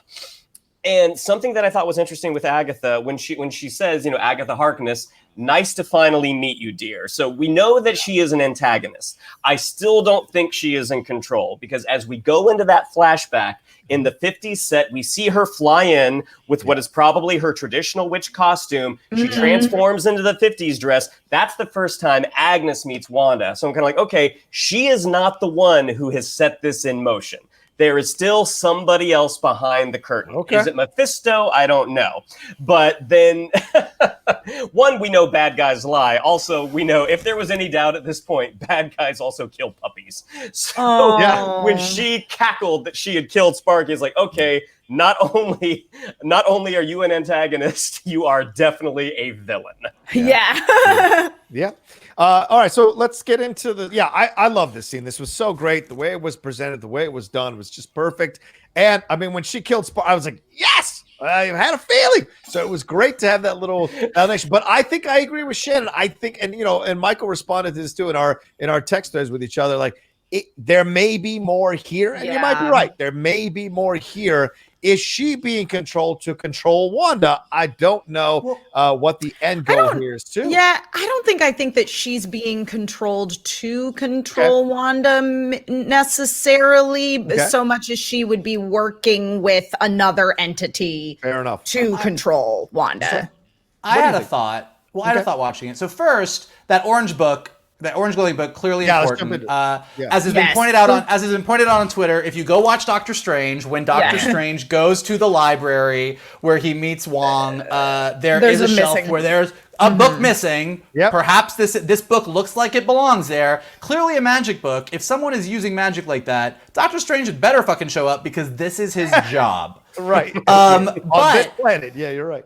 So I started to really I don't think someone is controlling Agatha to control Wanda because that seems like a lot of that seems very busy. But I think Agatha has a goal. And I didn't know the thing about her son being named Nicholas Scratch, you said? Nicholas Scratch. I didn't know that, but I whether it be the Ralph connection, whether it be this Nicholas Scratch thing, I think Agatha wants something. And, we've talked about this a lot, but in the comics, Mephisto and Billy and Tommy are tied to each other. In the comics, Mephisto had been defeated or destroyed at some point, and Billy and Tommy were made out of shards of his soul, and Mephisto reabsorbed them, which is why they disappeared. Now I don't Mephisto's never been in the MCU, so obviously we need to bring him back, but does Agnes need to bring Mephisto back for some reason? Has he been gone for millennia? And using these kids, are we going to get elements of using the kids to bring Mephisto into the world, and she wants him because she wants something? I think that there's going to be a lot of reveals about why, we know she's Agatha Harkness. We know she's been manipulating them all along, but we don't know why she did it, and we don't know where this power up from Wanda came from. And so I think finding out the why of those two things is going to drive us through the end. But at this point, I would be completely shocked if it was not Mephisto. This is at all signs point, including, by the way, the fact that in an arc from the 1970s, Mephisto attempted to steal some of Doctor Strange's books to lure the sorcerer to his realm. So Doctor Strange's book, Billy and Tommy, Mephisto, the Fly, as Shannon mentioned. So I don't know that Mephisto is controlling things. I think I had said a few weeks ago that maybe Mephisto is controlling these other witches and whatever. I'm now thinking that maybe it's the reverse. Of course, I'll probably be wrong in 7 days, but the idea of is Agnes using all of this stuff to get these power-ups? Because there has to be a reason to want Tommy and Billy. They have to represent something. And per the whole nexus of it all, if the children of a nexus being, and Wanda is that in the movies as well, is that the children are super powerful, that might be enough to, bring a demon back to Earth. Yeah, certainly possible. So that book, is that the Darkhold? Is that what we think it is down there? The Darkhold, which is an incredibly powerful book. Is that the book that's missing? I've seen that speculated in a number of places that the book could be the Darkhold that was represented in Agents of S.H.I.E.L.D. and in Runaways. My God, if they connect Runaways to this, oh my God, craziness. But the Darkhold is a powerful book that would have been written by Chthon, or Chthon, however you say it. I sent this to Shannon. It's a demon/elder god who was figured prominently in various Wanda and Agatha Harkness stories over the years. The book is said to have created the first vampire. We're about to get Blade, and created werewolves. There it is, Count Chocula. He's the bad guy. I told you. I called it. Werewolves, which we could get Werewolf by Night connected to the Moon Knight series. And this could be something even more than that. And remember, those books were being guarded by chains that look like, or cages that were in hexagonal shape. So there's a connection there as well to Doctor Strange. And this kind of place that it's in looks like something you might see in a swamp, in the Everglades, in New Orleans, possibly. And are we getting the flower in the vines around this thing? I saw it mentioned that could be the Wundagore Everbloom, which were the plants in Wanda's house. This was a present that Agatha gave Wanda and Vision when they got married from Wundagore Mountain. And it lets you see the future if you put the leaf on your tongue. So is any of this happening here? I have no idea, but I loved all of this for sure. Anything more to touch on before we move on to the post-credit scene or the mid-credit scene?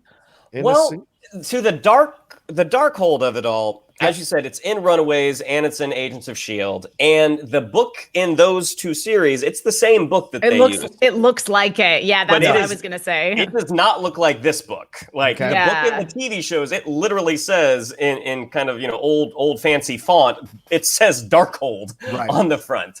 And this book does not look like that. And also because they were just used in the TV universe, I don't feel like they would go back to that so quick. but I could be wrong. Okay. All right. We'll see for sure. And Agnes's brooch, every time they show her, we've speculated this already, had 3 witches on it every single time. We'll find out at some point what that means. Could be 3 sisters, what have you.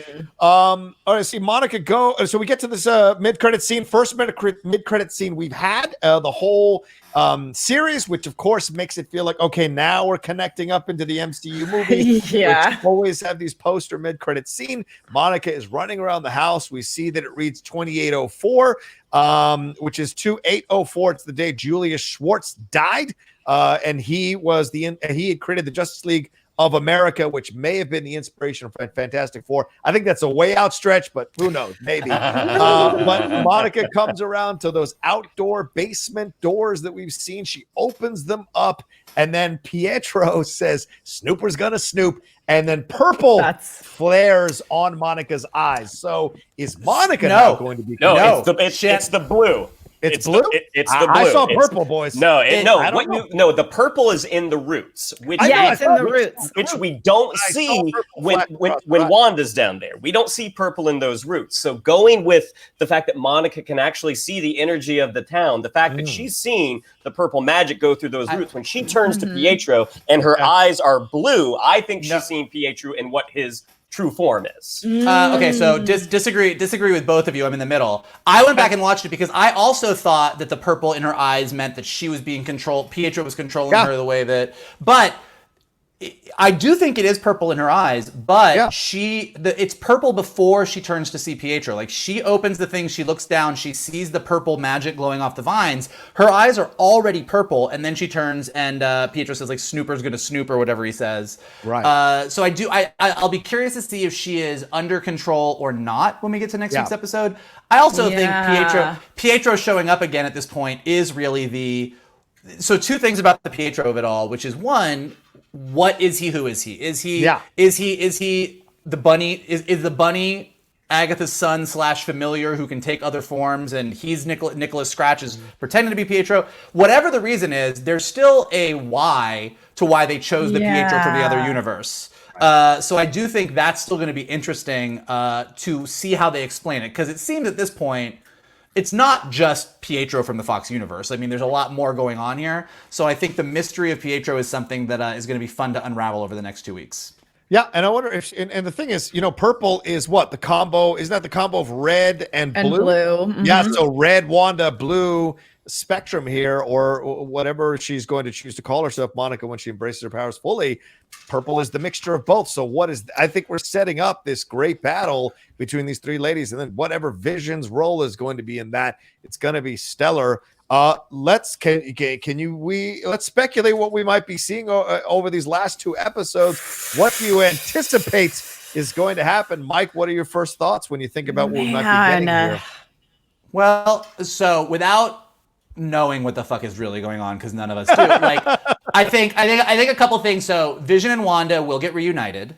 Vision now empathizes with Wanda. So I think we're finally going to see them not be at odds with each other, and really whatever they decide as a couple, however they're going to handle this, they're going to decide together.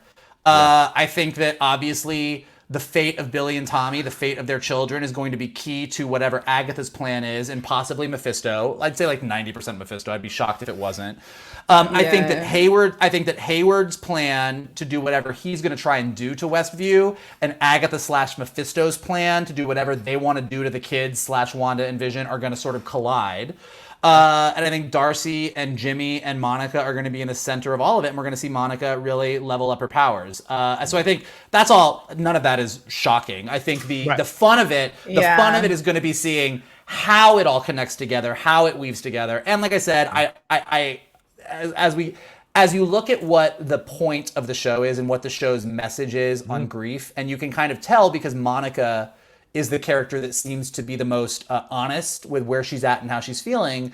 And the honest answer is loss is your truth. And if the show is saying that loss is your truth, then for Wanda to get through this, she's got to say goodbye and deal with her grief, which is probably not great for Vision, Billy, or Tommy. Like I'm feeling really conflicted because I don't want that to be the case. And the only other thing I said, I don't think that the colors line up specifically because Wanda's power comes from the Mind Stone, so it doesn't make sense that it's red. But I do think it's interesting that in the Marvel Universe, these super powered things, whether they be magical or scientific, orange, purple, red, the blue of Monica Rambeau, like they all line up to the Infinity Stones. I mean, obviously those are just not just the colors, because those are all the basic colors. So what else would you use? But the specific way the light emanates off of it and everything, it all is very reminiscent of the stones. And as we know, the Infinity Stones no longer really exist in our universe because Thanos snapped them away and Cap returned the other ones.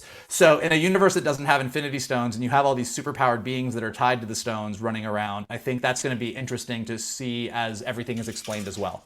Okay. Emma, any final thoughts and what we think we might see in the next 2 episodes? Man, I mean, there's this tiny part of me that because now that like Agatha has got Wanda like back where she wants, like I know that our general consensus is, I think we're gonna get away from the sitcom conceit for the most part, but like what if like Wanda just hard pivoted back into it under Agatha's influence?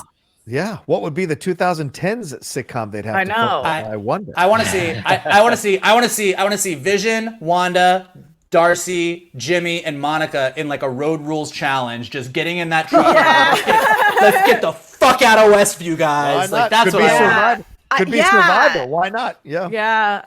I don't know, and I'm so curious about Pietro, and obviously we know that there's this whole idea of the multiverse, and are we going to get a Wanda in a reality where Vision is still around, but she's not going to take that Vision away from that reality's Wanda, like it's going to be. Sorry, Mike. No, go ahead. You go Shannon first. Yeah, Shannon. Any final thoughts, and what do you expect to see in the next 2 episodes? Do we speculate on anything? Well, I literally looked up Disney Plus because I was so certain that I was right, and I had to go to the post-credit sequence, and I was wrong. Before I get yelled at in the comments, I just wanted to make sure. But yes, so yeah, her eyes were purple. They were not blue. I was incorrect. If anything, right or wrong, getting to go through each episode with you three has just been so much freaking fun. And I hope that our audience is having the same fun that we are. Story-wise, I mean, I think Mike and Emma have pretty much touched on everything. One thing and this is very much like where my brain works, in one of the promotional images where Wanda and Vision are together, where they look kind of sitcom-y, but then there's all those TVs in front of them, and inside the TV screens, you see sort of what their uniforms look like. Wanda's is different. It's not the uniform that she had in Civil War and Infinity War and Endgame. Right. I mean, it's like some long gloves, and it looks like almost like her top has almost like a green trim. So to that, I'm wondering, hey, are we going to get Scarlet Witch in a new costume? Well, yeah, that would make sense. That would make sense as she has embraced this journey and goes through the grief. And yes, Michael, I think you are 1,000% correct, because I'm feeling that too. That she's going to have to let go of Vision, and Vision's going to have to die one last time, or become this gray Vision with no memory of Wanda at all, and no connection to Wanda in that way. And it's a whole new creature, a whole new being, which we've seen happen in the comics. Yeah. So along those lines, I think you're hitting the nail right on the head. Look, I think that she very much is going to probably have to say goodbye to the Vision that we know, and possibly Tommy and Billy too. But as we have talked about and speculated endlessly, it really seems like Young Avengers is on the docket. And so just like in the comics where Tommy and Billy got reabsorbed into Mephisto, they still made their way back at some point and became the characters that they currently are. Similarly, I think, as I was saying earlier, I think the fact that they go out of their way to have Vision say, "Oh, I was Jarvis. I was also built by this Ultron," I think kind of tees us up for exactly what Johnny said, which is, either Vision will go away for a while and we might get another Vision back eventually, or we may get a Vision that is like, I have to say goodbye to this guy, to this person that I love, but now there's this new person that I'm going to help sort of train or teach or be a partner to or whatever. Or we could be wrong and Wanda gets her happy ending. And by the way, in that respect, I would be more than happy to be wrong because I love these characters and I want them to be together. Agreed. And I kind of now, I know I may be alone on another island, but I kind of don't want Mephisto now. Let this be Agatha. Kathryn Hahn is such a goddamn strong actress that I just want to see her rule for the next 2 episodes. But most likely it won't be that. But first of all, I think it's a safe bet to say that Kathryn Hahn, no matter what happens, is gonna rule in these next 2 episodes. Sure. Yeah. I will say one more thing on that, and then wrap it up. But like on the Agatha Harkness of it all, Agatha Harkness in the comics at some points is antagonist, and at some point is an ally. And I think because Kathryn Hahn is just so fucking delightful, I would be more than happy to have that bigger bad be introduced into the MCU and allow Kathryn Hahn to play this character moving forward that is doing what she wants to do for her own reasons, and sometimes that might align with our heroes and sometimes it wouldn't. I would be delighted with that. Me too. Fair enough. All right. Well, thank you all so much for downloading this, either watching it on YouTube or downloading it on our podcast feed. As Shannon said, and I echo his sentiments, we love doing this with each other, and we talk about how much we enjoy doing it. Once we get off camera as well, it's great to break this all down, and we hope you've enjoyed it as well. And you've been leaving us so many great comments on the YouTube, on the various podcast streams when you find it. So we can't thank you enough for coming aboard Geek Buddies train to enjoy these spoiler review episodes. Got 2 episodes left, or possibly 3. There's that phantom conversation about a phantom 10th episode. We shall see. But let's go around the whole. Shannon, what do we have to tell them? Yeah, if you'd like to follow us on social media, on Twitter, it's @geek_buddies, on Instagram, @the_geek_buddies. If you'd like to follow me on social media, on Twitter, it's @Shannon_McClung, on Instagram, @Shannon the Geek Buddy. If you would like to follow Mr. Rocha, it is @The Rocha Says. If you'd like to follow Mr. Vogel, it is @NKToon. Mikey? Listen, as you guys are sitting at home, enjoying your Count Chocula, listening to this review, we really appreciate it. We really love everything you guys are doing. And here's how you guys can help us. And you've been doing this, and it's been amazing. Like this post, subscribe to Johnny's Outlaw page. Definitely leave us comments below because the conversations have been rip-roaring and awesome. And you guys, where you guys school us, it's great. Where you guys make fun of us, it's great. Where you guys speculate on what you think it's great. And we actually love all of it. So keep that going. And then if you're listening to us on Anchor or Spotify or Apple Podcasts, thank you for listening to us. I hope we made your walk around the neighborhood a little bit more enjoyable. And go ahead and leave us some stars there, leave us some comments. And then the best thing that you can do is share this post, which you guys have all been doing spectacularly. So well done on you. Keep it up.